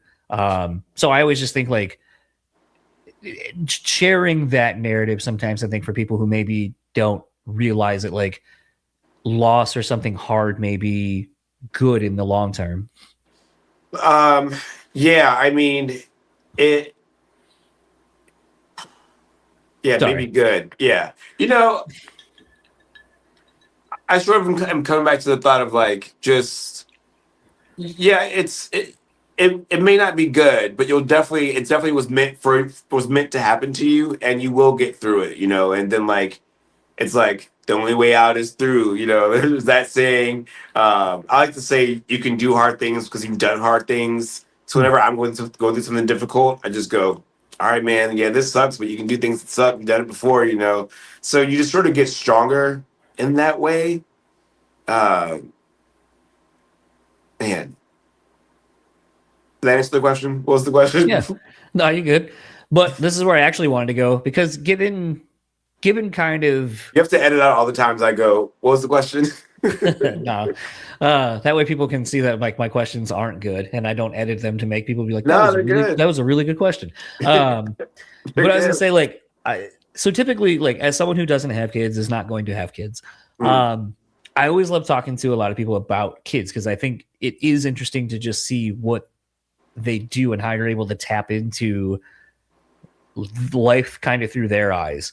Yeah, kids are And great. something I think is interesting to me is, given that, you have a younger kid that's seeming like, I don't want to put an age or anything, but like old enough to kind of be into their own shit at this point. Given the world we live in now, where, like you're saying, TikTok, like just ADHD brain and all that, how much do you tap into having essentially a version of what you're trying to reach at all times, like in your house? Like, do you maybe even subconsciously observe some of like the behavioral patterns of like, if they're online, like what they're doing, what they're into, to kind of see like, how can I take that and put it to something else I'm doing? Oh, yeah. I mean, I'm mostly just conscious of sort of, yeah, what my daughter's intaking, like what movies she's watching, what shows she's watching, music. I don't censor a lot of stuff from her. Like, I sort of think like if you hear a bad word word or two, it's not really the end of the world. And then we just discuss sort of adult language and kid language. Yeah. I'm like a bit more chill than most parents. But yeah, I mean, sort of monitoring what messages she's getting from the world is always important, and that's really what it's mostly about when you have kids. And it's like you want your kid to grow up in a certain way and have certain ideals, hopefully the best ideals they can. And so sometimes you have to just that requires monitoring what messages they're getting, and then maybe you want to add sort of an addendum to that message they just got from the show. um, Do you use it in any of like your own, like, I'm thinking more like something you would do on TikTok where you're like, oh, I noticed this is getting into her algorithm. This is something that seemingly this oh demographic of people or whatever, like kind of tapping into it for like work stuff. oh well, my kid has no algorithm. She's not on the internet Okay. that heavy. Yeah, she's not even 6 yet, so Okay. she's not. Yeah, she's not. When we're over here, there's no tablet time. No, we're just chilling, doing art, hanging outside, touching dirt, playing with bugs. This is Um, not so what I'm used she's to seeing not when I'm she's out and not about. quite there yet. So I can't really speak just to sort of that. Is that what you meant? Yeah. Like Yeah. okay, Because like, so like a case study for me, like at home, I don't have TikTok. Like I have it. yeah, I don't use it. I don't really know how same. to use it. It doesn't make sense to me.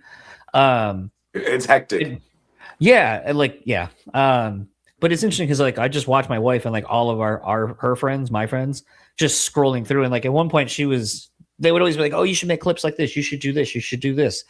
And I'm like, okay. And I would ask questions because I'm trying to understand why that's what they think is going to help. Like, explain why Yeah, you think that is going to do whatever you think yeah. it's going to do.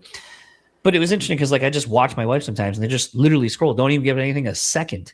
And there was one point my wife, like, I had posted some clips like a while ago on TikTok and I saw her scroll right by. I was like, damn, I don't even get a fucking look. And she was like, was that you? And I was like, yeah. She goes, oh, I didn't see it. I was like, exactly. So like anytime any of you are telling me like, oh, you should have a clip be like this, or you should do this, like you literally saw it come into your feed and didn't even you didn't even let it register what it was. You just swiped. And I was like, so you like, how do I compete with a half second to get someone's attention? Like It's how? hard. It's hard. It's hard. I'm currently having to do that with some video content around that party that I'm throwing. It's like, yeah, I got to find a hook and keep them in there, keep them entertained, keep them engaged for like 19 seconds. The social media game. I will say this: the social media game is difficult, and I always tell people that play it on your level. So don't do what anyone else is doing. So your wife and her friend being helpful, trying to be helpful by saying you should do videos like this. That's not really good advice, because what that person's doing might not work for you and your style, where you're comfortable with doing the content that you're putting out. So the easiest, simplest thing to do is just sort of like just mess around a little bit, just sort of mess around with your phone, film some videos. Like you probably see my updates every now and again. I hop on and I'll say, hey, what's up? It's your man 100 grand hoodie. And those, I film them in Instagram because it keeps them the time limit that I want. Download them from Instagram, open it in iMovie, cut it up to take out any extraneous and get like all the info there, make sure like it's coming out in the flow that makes sense, and then I post it. So for me, that's a very easy low lift one. And I'm so like telling me I have to do video, and I might try to fight you, but you do have to do certain things and mix certain things into the program. And so my advice is always just do it at the level that you're at. Don't worry about what anyone else is doing. Just make it work for you. Integrate it in your workflow. So yeah. my advice to you and anyone else watching. That was a free consultation. I'm normally charged for that advice. Charges to the game, man. You gotta cut that. Yeah, I mean that kind of taps into like almost anything I really was thinking of for like how I normally navigate my combos. So now we can just talk shit. Yeah. So what's up with Crystal Lake? Yeah, I mean, I texted you because like, and here's my side of that. Like, I texted it to you because the way my brain works would be like, oh, like as Mike's manager, like you got to see that and be like, oh, how do we navigate this? Because everyone's gonna be like, oh, so they wouldn't pay him, but they're gonna grab Mike Terry, who might be arguably bigger than this person from a name perspective. Why are they paying Mike and not this? And then now it looks bad for your boy out here. Oh, no. Well, listen, I don't think it looks bad. Well, first of all, listen, you bring up a few good points. I don't know. Yeah, well, yeah, I did see it. I saw it, but before you sent it to me, I had seen it, and I see everything because I'm out here in these streets. I'm always looking. Might even be replying to you. I saw it and thought it was a very interesting route to take to put out the information that I can't remember the guy's name, Joseph. Centurino. I'm sorry. I legitimately don't know his name. I'm so sorry.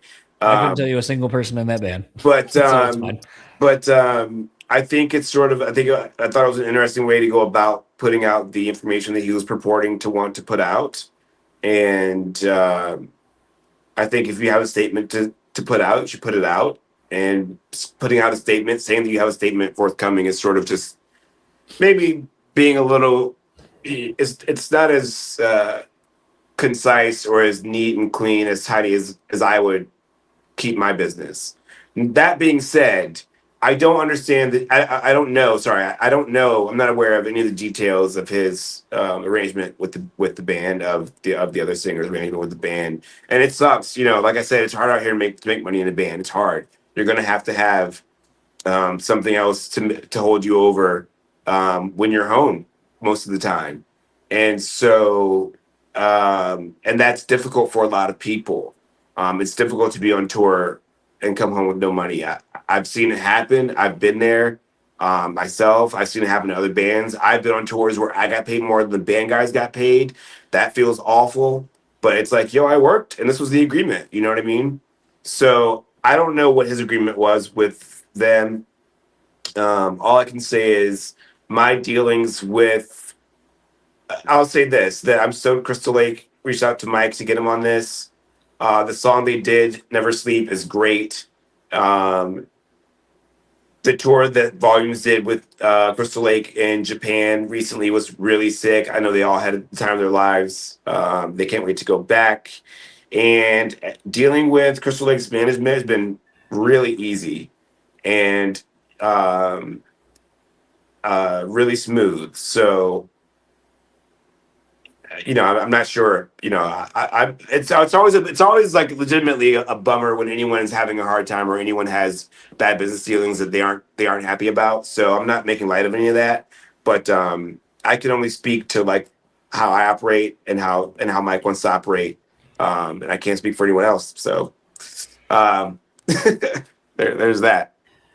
Yeah, it's always interesting when you see that and everyone's got an opinion on how everything's going. I just remember seeing it. I was just like, You know, bands are there's myriad of ways bands can be structured, and there's a lot of ways payments can flow. You know, and you know, again, I have no idea what anyone else does, and you know, I can only speak to what I work on. So I like to try to do good business. I like to make sure that Mike's value is protected and maintained and advocated for. And I think this long into his career, we know what kind of value he brings. And right. so, fortunately, most of the people that we do business with understand that value and are ready to meet him there. And that's from features to anything he does. And I'm only involved with certain aspect of his business. I don't manage volumes. I don't manage Fire from the Gods. I want to be very clear about that. But our work does overlap, obviously. So I am in communication with both those camps often. And so I just want to be sort of clear on what I do, what I work on, what I don't work on. So don't email me wanting some volume stuff because I can't help you. I don't know. You We'll want a have to Mike Terry decipher. feature, I can help you. You want a Mike Terry interview, I can help you. Oh, there's a Crystal Lake's manager Oh, texting us. he he heard us talking Yeah, shit. he heard us. He's checking in to make sure everyone made it to Boston okay. They did make it okay, as far as I know. First show's tomorrow. Yeah, what was that? What is that tour again? I already forgot. I chose with Ginger.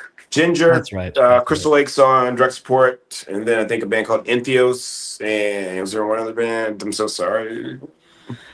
It's one of the I don't know. Like I say this not to be like, "Ugh," I get so many emails of like tour announcements and shit. Like Yeah. the amount of like it's almost like you were saying where you're like, oh, I had anything Mike's done. I think when the Volumes record was about to drop, you're like, yo, I've had that thing for like a year. I had Mirror Touch for so long.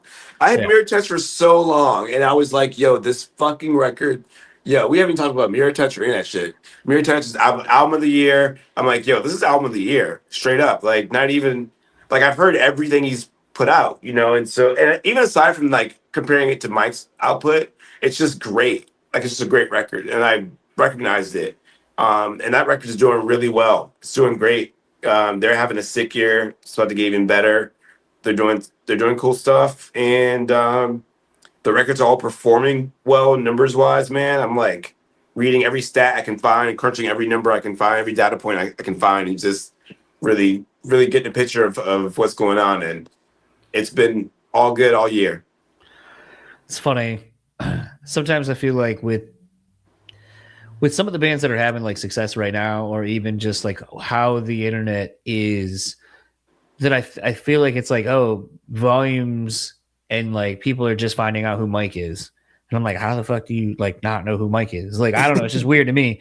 But I was looking at my Facebook earlier, looking at memories, because this is around the time of like, I still have photos of my dog that passed away. So I like seeing those. But today, like 9 years ago, I went and saw The Color Morale headlining with The Plot and You and Dayseeker opening. Wow. All right. And it's like the amount of people who are like, oh, The Plot and You is a sick new band. I'm like, dude, they've been grinding for a long time. Same with Dayseeker. Like they've been grinding a long time. Like these bands that people just suddenly like just found or something happened. It's like, oh man, like these people been here for a minute. The grind, man. It's a grind. Yep. It's a grind. Yeah, Mike's it. What's interesting is watching where Mike's career is at right now, because it definitely is like entering an interesting new phase. And so, like to your point, like in certain scenes, certain circles, he's very well known. In certain circles, he's not well known. Yeah. And I think he's starting to reach more folks that have never heard of him. And so, like for example, with him joining Fire from the Gods, those folks have never heard of Mike Terry. And so, you'll see comments, people be like, oh, who is this guy? And then it's like, you Yeah. don't know him from this band. And it'll be like, you don't know him from Volumes, or it'll be like, you don't know him from Bury Your Dead. You don't know him from Cassius. So it's like, at this point, he's been in the game so long that he's got those three great bands and great fan bases and references to pull from. And it's like, it's sort of, you have to really stick to it for a long time to see like the value there, Yeah. because it's not always easy. Yeah, again, I've said it 3 times on this podcast. It's not easy. This shit is not easy. And so, but when you've been doing it for long enough, and you have a long enough timeline where you can say, okay, here are the wins. Here are the wins. Here's where all the dope stuff happened. All right, cool. So yeah, at this point, there are people who are just finding out about him, which honestly is sick. Like that's sick. He loves it. I love it. I'm stoked. Like, yeah, we love people that don't know about him. They're finding out about him and think he's got a sick voice. Cool. I know as friends, apparently you've never hot bagged in front of him because they said that would be an instant cancellation of a friendship. Yo, he does not like flatulence. Yeah, he does not like flatulence. He doesn't like Nah, you can't really do that around them. And if you do, you have to like really apologize. Just like you got to be like, "Yo, you got to really apologize." But I mean, to be fair though, no one wants you to. No one wants you to. Oh wait, the hot bags where you crap in the back. Okay, yeah, crap Yes. in the back. Yep. Yeah. I actually had to do that once on a tour. I had to do it. I had to do it. I had to do it. He was Oh, so no. bummed. He was so bummed. He was so bummed. No, I did it. Avert I your did it. eyes. I did it. It was the first tour. It was that first tour, dude. It was dude, it was on Music as a Weapon. So And yeah, disturbed and yeah. yeah, Disturbed, Disturbed, Killswitch Engage, Lacuna Coil, Chimera. And then that was the inside. This was an arena run, Yep. and that was the inside arena show. And the outside show, outside stage, the outside show was a festival, like a Hmm. day long festival. And then in the evening there was an arena show. So outside you have like motocross dudes doing jumps and like merch and stuff from like Sick Brand, Skull Candy, and stuff like that. And then like a stage, a portable stage, sort of like any kind of festival stage with like a local opener or two, and then Crooked X, Bury Your Dead, Spine Shank, Suicide Silence, Hmm. or it may have been Suicide Silence and Spine Shank. But yeah, so that was that show. So um, yeah, so we're rolling out for that. We're rolling out for that tour, and we didn't have our bus yet. We had an RV, like a toilet didn't work or something. We stop and we go to Taco Bell. We go like a Taco Bell gas station, and I'm like, "Yo, I'm gonna get a chicken quesadilla." And our merch guy's like, "Don't do it to yourself." And I was like, "Nah, it's fine. I'm always fine with eating Taco Bell. I've never had a problem with Taco Bell." But it's like, yo, and then as soon as it was finished, as soon as we like roll out of the parking lot, my stomach just starts making ungodly sounds, bro. And I'm like, oh no. I'm like, yo. I'm like, no, this is a problem. Like, nah, this is an actual problem. And they actually did let me go in the RV. I was allowed to poop in the RV, and then it just made the RV stink. And they're mad at me because the RV stunk, and I just felt so bad. It's like yo, your first day on actual like working tour, and you like have to poop because you ate Taco Bell at 8 in the morning. True savage shit, dude. Like yeah, like I was probably wearing Toms, just like, like what, dude? Insane. Yeah. That was the. Also, we could poop in our bus too. We had a sick tour bus. We had Vinnie Paul's tour bus, and Oh, we okay. could we could like you couldn't make it a habit, but Yeah. if you like had to, like it definitely was like a few poops that went down on the bus for sure. It definitely was like if we were at a venue, no, go in the venue to poop, But if we were somewhere and we absolutely needed to, our bus driver was cool with it. He was like, "Yeah, you can." He's like, "Let's not make it a habit, but yeah, it's cool." Shout out Walter Troxler, the best tour bus driver, best tour bus driver out there, man. Walter, my guy. Getting to tour as much as you have and being a fan of weed. What are some of your favorite smoking stories from the road? Dude, all right. I didn't smoke weed my entire time touring. I didn't start smoking weed until 2020, until the pandemic. Same. So Same. here are my weed stories on tour. My weed stories on tour are of other bands. So my weed stories on tour are of Suicide Silence. We toured with them. We did like I think 3 or 4 months of touring with them in 2009. So it was sick.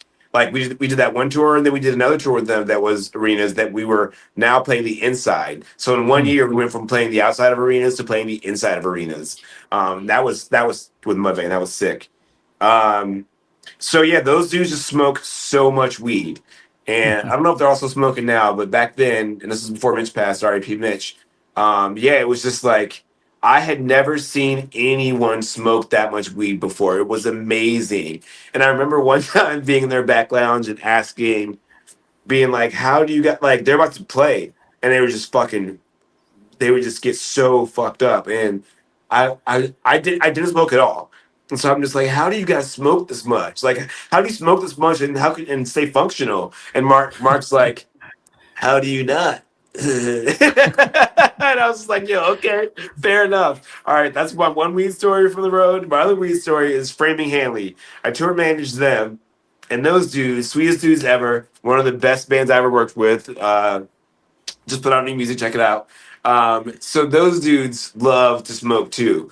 At the time, they loved to smoke, and yeah, they would smoke with the vaporizer called the Volcano. That I'd never seen this contraption before, but it's got like a big volcano like base and a big balloon on it. Have you seen this thing? You're all right. Yeah, you've seen this thing. I had never heard of this before meeting Framing Hanley. So to me, it's like this alien object. I'm like, what is this? Wait, like, how are you smoking weed like this? What are you guys doing? And when I started tour managing them, they would always be like, yo, Amir, you want to smoke? You want to smoke? And I'd be like, no, no, no, you know. And so after a while, they started asking me to fuck with me. And so then I smoked. I did it. I hit the bag. And I just remember walking around like with my clipboard and notebook and pen, like walking around the venue, like, what am I doing? Like, what was I there for? I could not even remember, dude. Like, just like, what am I supposed to be doing right now? So that's my weed on tour story. It's always fun. I feel like now, I feel like everyone just kind of is over drinking at this point, honestly. But it's always funny because it's like there's still this like kind of weird stigma. Like one of my friends that I've seen recently was like, "Oh, we gotta wait until like the show's done and everyone's gone." And I was like, "Okay." He's like, "Yeah, people don't know that I smoke." And I was like, "All right, whatever." Like, who gives a shit? Listen, Like, I bust that shit out anywhere. I bust it out anywhere, anytime. Just a few but puffs. but it was funny because like one of my favorite things to go do with people when they're in town or I go see them is go get food because it's always like just I don't know, breaking bread's always good to like do with people. Of course. And so it's always fun now. Like now that I know more people smoke, I'm always like, "Do you want to smoke before we eat?" And they're like, Of course. "Yes." But they're like, "I can't get too out of control as I got the show." So it's interesting that everyone's still kind of like I think obviously with social media being what it is and everyone filming everything, like it's just harder to. Like if you have a bad show, someone be like, "Oh, well, it's because I saw him smoking beforehand, or I saw him having a drink or whatever." So there's always like this pre-built-in thing because God forbid you're actually just good. Although a lot of people run tracks and that's the name of the game too now, but Listen, it's I got a track story too. huh? I got a track story too. All right, spill it. Like this one I can't spill. This one just being on tour with the band that ran a lot of tracks, and even the stage banter was tracks. So I'll just say that. I'm not gonna say who it was, but when you are hearing a sound check that is stage banter, and you realize, oh wait, the band's not even on stage. You're like hearing this. You're like check is happening, and you're like, okay, cool. They're in here checking now. Let me go in. And then you're hearing the singer's voice saying essentially, "What's up, guys? How y'all doing out there? How's it going?" Essentially, right? And you're like, "Okay, cool." He's like practicing his banter. All right, cool. Oh wait, that's tracks too. And then those tracks going out doing a show. I always would be like, I'm just always more impressed at this point that people are able to do. I'll text you who it was. I mean, there's someone that you've mentioned already in our thing that I'm like, I feel from the tours I've seen with friends on it that they at least one person is definitely using tracks. Tracks are all right. It's not like bad, right? Like, well, I mean, their vocals, and I'm fairly certain the instrument that they play is also tracks too. Yeah, that's like, yeah. I mean, okay, good. We're clearly talking about the egregious usage of it, not just like sort of the normal usage of it. Yeah. Like if you're using like if you're a drummer and you're using a pad or something like that, or even like some triggers and stuff like that for your double kicks, like whatever. That's all kind of par for the course at this point. Like I'm referring to exactly what you're saying, where it's like pretending to play music that is being tracked, pretending to play an instrument that is playing tracks is fucked. Yeah. Yeah. It's It's always interesting. And then I always love too when people love telling on each other. And then I'm like, well, if you only knew that this person says that you do the same thing, and I know what you call you, like it's a lot of vocalists where someone's like, oh, so and so like just boosts their like choruses and da da da da da, and they call it God mode. And you're like, oh, okay, well, they also told me about how like this person does this thing in your camp, and it's like so like technology. It's all technology in the live show. I'm all for it. I'm all for these guys augmenting. Use the technology, use it, but let's use it artistically and not rely on it too much, like a crutch. Yeah, but I think at the other end of it too. I mean, it's interesting. I feel like for as many people say they give a shit, like they don't, because they would be the first to be like, "Oh, well, this band sounds like shit live," and they're like, they don't. Would just egregiously be like, "Oh, fuck this band, they were awful because the singer had a cold and sounded bad." And you're like, and that's exactly like what you get to the point of. And then it's like you start feeling bad for like these baby bands who are like, oh, well, like I always think it's interesting because it's like you have those people like having friends that just write music and you're like, bro, like you're a 3-piece. How the fuck are you going to do all this? Like you need all the backing tracks to like do that, like the synth keys and like do some of these like 808 drops and like, like you have a rhythm and 2 leads. Like there's no way with one guitar player you can do all of that. So like there's just shit where it's just like you're enter the machines.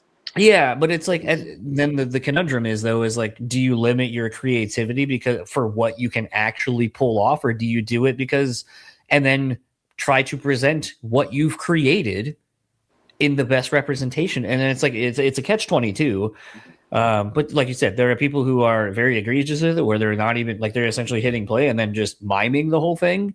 And it's like, well, there's no real integrity in that. If that was the case, I could just sit there and how about you and I just listen to your album as like a listening party then? I don't need you to faux perform it in front of me. Yeah. Yeah, that's just like it's so wild that I'm like, I don't even know what to say. You're not even playing at that point. Why even be here doing this? Yeah. Yeah. I feel like I feel like I want to say something real just ignorant just to end it, just to see if I can bait you into something ignorant too. Bait me into something ignorant? No, I can't like just like anything. Yeah. It's just like, oh, what if I just like said something real crazy? Just be like, yeah, what do you got like that? What do I have like what? No, like I was gonna say like just something I'm thinking of like this, where you're like, oh, I don't mention names, I won't mention the band. I'll be like, I'll mention the band and I'll mention the name, and then I'll just be like match me. I don't know if I have anything that crazy. Yeah, there's like stories. Yeah, I don't know. I'm trying to think. I mean, I'll tell you stories about bands. No, there's no like band stuff. Nothing that's like. I mean, that one band using tracks is pretty egregious. Like, it was like a lot of tracks. But I definitely am not going to say who it was. That band's been in some stuff lately, as well. So that stuff I think is going to come out pretty soon on its own, just based on what's going on with that band, because they are in fact a band. I've said too much. I haven't said too much.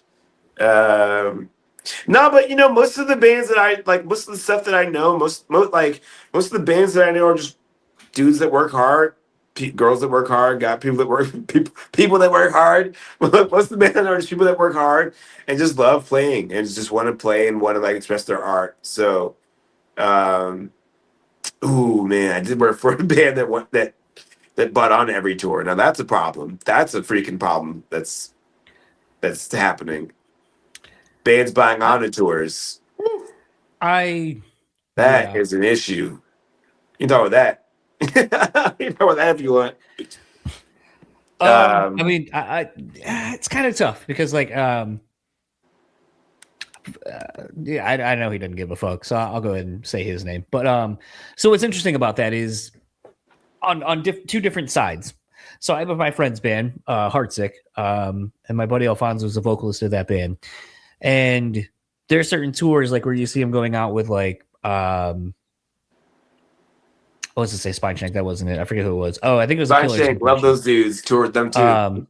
Spine Shank. Killers. Yeah. Here's a fun story I don't think I've ever told. Just real quickly. So I went to go see a friend on Ozfest the year in 2000. What does my past say? 7. When it was free that year, like it was free to get in essentially. Now, what was interesting is I had like an artist pass because my friend was tour managing and teching for this band Ankla that used to be Puya back in the day. And so we're hanging out. We're in Ohio. And at some point, Johnny Santos comes. Dude is fucking loaded. and I know he has talked about this shit, so I'm not speaking out of turn, but he's been drinking and he's fucking shooting some shit up his nose. Dude finds out that I lived at the time in Kalamazoo, and then for the next like 4 hours just punishes me everywhere I'm at in this fucking house that we're at after Ozfest to tell me about this girl that he dated in Kalamazoo and how he didn't really like her and like all this other shit and other things about Kalamazoo. And I was like, bro, get the fuck away from me. Oh no. And Johnny, that's always been my memory of Johnny, is him just punishing me while he was high and drunk. I love Johnny. I love Johnny. We love Johnny. We love Johnny on this side. Shout out Johnny, my guy. Yeah. Shout out Myke, their tour manager. Yo, those guys are great. Those guys are great. They made Music as a Weapon a lot of fun. They made that tour a lot of fun, and they're great guys, beloved by their fans. They give love to their fans as well. That's a great Johnny said. Johnny they were on that tour acting up. They're on the tour we were on, they were acting up. We were on that tour with a band of like 15 and 16-year-olds, Crooked X. Those guys were like just like rockers from Oklahoma. They looked like they're like the rock version of Hanson. Just like these young like strapping lads, white dudes from Oklahoma that like just freaking rocked. And yeah, they were sick, man. They're just these like little teenage kids that were on tour, and they just were on tour with like Spine Shank at age 15. So like, yeah, man, you're on tour with Spine Shank and Bury Dead and Suicide Silence when you're like, freshman in high school. Yeah, those kids were getting into some stuff, man. That's all I'll say. Shout out to those guys. So to go back to the buy-on from like my friend's perspective, like they buy on to Killer's Confession tour. They're playing probably 8. I think they're doing like 8, maybe 1,200 cap rooms, depending on the region. Yeah. And he's like, it's X amount of money. Should we do it? And then I was like, well, do you got to like price match? I assume you got to match merch. Yeah, for sure. And he was like, yep. And I go, I know you do really well in merch usually, but like you can't have you can't have the headliner layout like you usually do. So you got to bring like your best kind of 2-3 designs that are going to sustain you, really. I was like, do you think I know, like, I feel like you've had this conversation with Myke at some point, but I was like, you're buying on, you believe in yourself. We know that people will like your band. You're one of those bands that when people see you, like, they're just instantly like fans. Like you can't not be.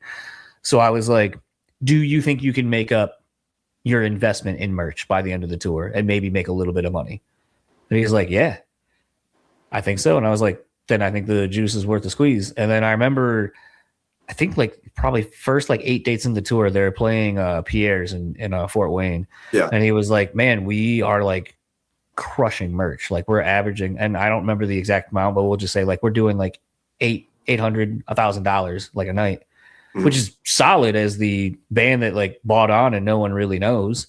Yeah. He goes, we're in some cases like we're outselling like the headliner. Yeah. And then I was like, well, I'll be interested to see how that goes. Like, because that's also the other politic of like, oh, you're taking money from me now because you're out. Like now we're gonna drop you down to 1 shirt or some like. I don't know if anything that fucked up would happen. Well, no, but like those are the story like things that do happen. Like people will like the headliners will feel some type of way and either like limit your volume on stage or not give you much stage because I know. Trust me, I know I'm not denying that you will get messed with. I'm just saying I don't know if they do it for that reason in that manner. And I've even had our merch person fucked with on one tour where they were making her set up like clear across the venue, like a lot. But yeah, it's an opportunity, right, for it's an opportunity, and the entertainment industry is all about opportunities and taking them when they're presented. And so, if that's a Paying good for opportunity, exposure. if that's a good opportunity for someone and they take it, I'm not mad at them for that. It sort of alters the economy of touring, of the tour that they're on, and of the touring landscape in general. Um, and it's also not really a great way to be on a tour because you don't get respect. If and you will be known as the band that bought onto the tour. You're the buy, and I had a band. I worked for a band that bought on, and I remember they were adamant about me going and getting them. We can wrap soon, by the way. Sorry, I've been on talking for like 2 hours now. I'm like, I'm getting No, hungry. you're good. I remember this band being adamant for the first week about getting catering. Like, where's our catering? Where's our food?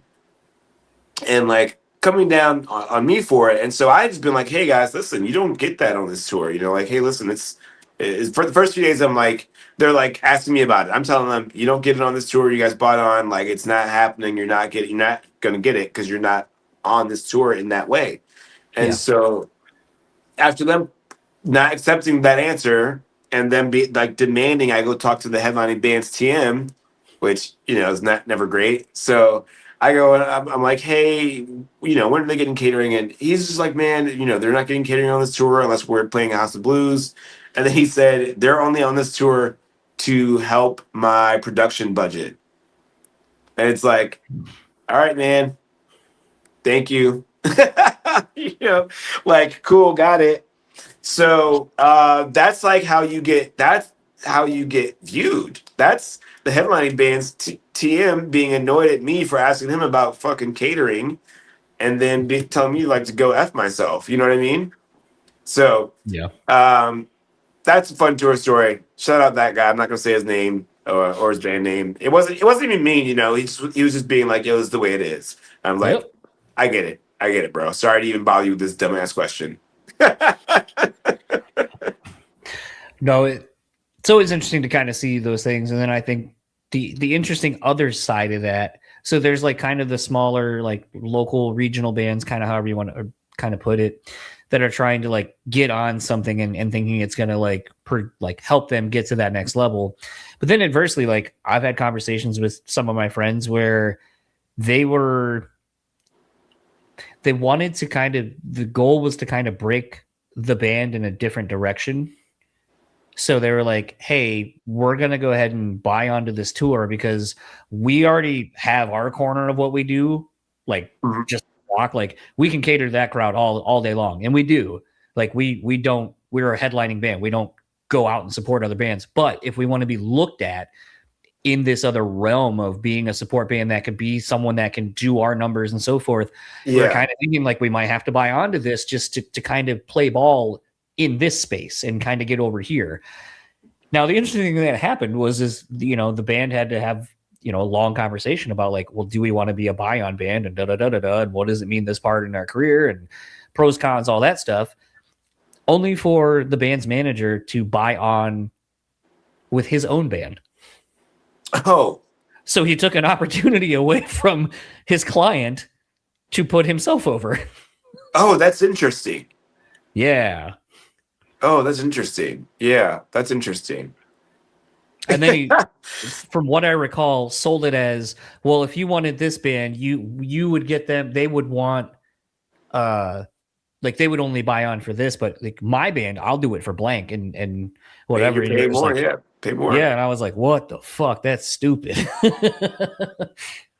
Oh man, I will never begrudge anyone or judge anyone how they want to accomplish their goals. Actually, that's not true. I will judge you, but listen, in the music business, yeah, we have to make these sort of tough calls and do things that maybe we aren't super into. So I get it. I understand why it would happen. I get it. Yeah. And I worked for a band that bought onto a tour. And can I ask? Because we're talking about it. Yeah. But when the band obviously has to know, and because my only real side of it is the two examples I've kind of given. When you're managing the band that is on this tour, are they under the guise that they didn't buy onto it? I don't know. So Um, Actually, this band, I'll say who it was. This band was called Anchored. They were a band out of Dallas, out of I think Dallas, Texas, and they had some money, and I don't know if they were aware of like what happens when you buy on, and it wasn't necessarily my place as their tour manager to tell them because they had management. And Right. so some things are above my pay grade, right? So, and especially at that point in my career, or maybe now I could probably explain it to them. But at that point in my career, I also was sort of really focused on doing the job assigned to me and doing it well and not really dabbling in those kind of things. Mm. And maybe now I've developed the language skills around it to be able to address it delicately. But back then I didn't have those skills because I just come from being yelled at by members of straight edge gangs for a while. so, I just was like, hey guys, you don't get catering. And I think I told the one guy who was in charge, like, you guys brought onto this tour, it's not happening. And I think I didn't really quite want to say it in front of the other guys in the band, so I don't remember exactly how that went down, but I do know that I was trying to explain it to them, especially to the decision maker, and he was not receptive to what I was saying. So until I said, "Hey, they said this," and then everyone got their feelings hurt. Yeah, just one of those where sometimes I just don't know, like, how does it get pitched? Like, do you not tell the artist so that way they're not, Well, I don't know I how don't know. I don't know how it gets pitched because I've never been involved in that. But I would imagine. I mean, I I can't even imagine. I can't even imagine how it would get pitched. I'm sure I'm trying to think of like the route that would take through an agency, um, and I can think of a few ways, but I don't even want to speculate on it. Right. But um, it's essentially an opportunity. It could be a tour expense to someone. Your bus driver's an expense, your bus is an expense, hotels are an expense, but you bought onto the tour is an expense. Cool. You're starting out instead of starting off the tour at zero, you're starting off the tour negative because you paid for all of the shows. So now you've got to Yeah. make up that money, hopefully with merch, and so that's a tall order for a lot of people. So making good money on merch is great, but again, touring is very expensive. It's funny we were kind of talking about having to pay for exposure. Are you hip to like a lot of the new grifting for the pay to play on Twitch? Oh man, I'm so far behind. So No, I'm so far I, behind. I have no I idea what that is. Pay to play on Twitch. Oh, pay to what? Paying streamers to play songs on Twitch? well, no, not just that, but I was going to say like my recent thing, and you know, I always pitch shit like this to my buddy like Alfonso. I'm like, hey, do this thing. Who knows? Like, you might win. I don't know. But I remember like when Twitch was just kind of really starting off, kind of like pandemic, Hmm. and DWP started the Space Zebra thing with Bobby and from Blackcraft and Balls that used to be in Motionless in White, and at the time Wes Borland, and a few other people. And I was like, yo, you should like throw your video or something at that and see if they like play it or something, because that didn't cost anything. But what I started noticing is it'd be like, oh, we're gonna do a battle of the bands, and the winner of this thing gets to play at Rockville or gets to play at some DWP festival at like the 12 o'clock slot, which is whatever, you're signing up for that. But the way it would do is the same thing that a local battle of the bands thing would do is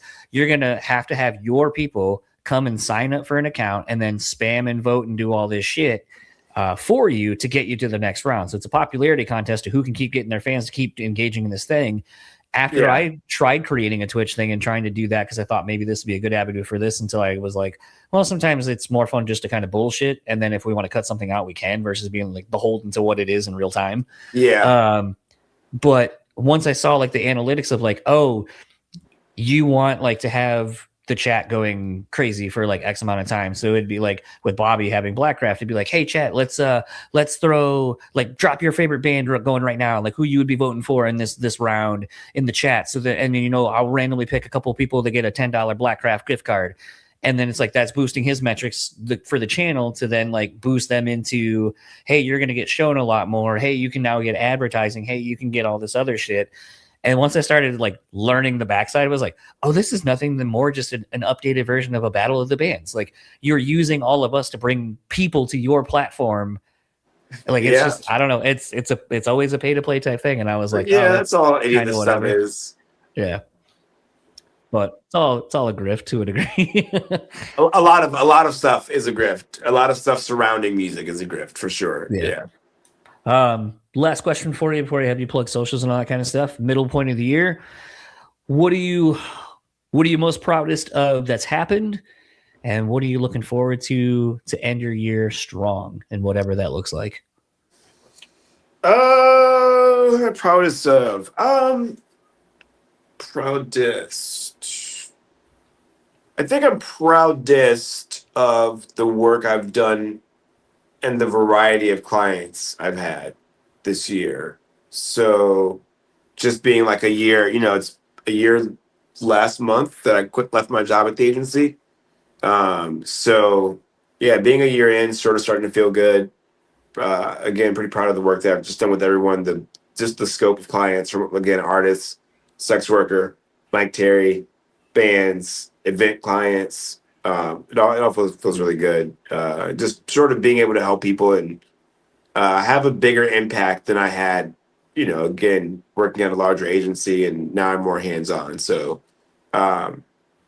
sort of like the work that I'm doing might not be as big, but it's big to that artist or that person. You know what I mean? So it's really impactful to them. So maybe the deal is not like a few $100,000, but maybe like it gets this person closer to whatever their goal was for, that thing. So you said, what am I looking forward to? Yep. To end your year. Looking forward to, I'm looking at this calendar here. I don't know. I think just more work. I'm looking forward to more work. I'm looking forward to, I think that there's really going to be some breakout success happening around some stuff. So just sort of waiting for like more people to catch on, and the aha moment when people are like, oh, wait, this is like really great stuff, So just music that I've heard that hasn't been released yet. It's going to come out. I think it's going to resonate with people. And yeah, just continue to grind it out. Mike's having a great year. So I want to keep that going in this direction. Keep building, keep working. That's pretty much it. That's all I like doing. Hang out with my kid, of course. That's like personal life stuff. I keep that quiet. And lastly, where can everyone find you or anything you would like to plug online? Yeah, so they can find me at HoodieXX, HOODYXX online. My consultancy, where I'm managing bands, brands, and creatives is 1Hotslice at 1 and 1Hotslice.com. Yeah. Anything else? Birthday cake, July 3rd. Birthday cake. It's a birthday party for everybody. July 3rd at Ember Music Hall in Richmond, Virginia. It's a birthday party for everybody. It's birthday cake. July 3rd, Ember Music Hall, Richmond, Virginia. Come through. We're doing cake toast at midnight.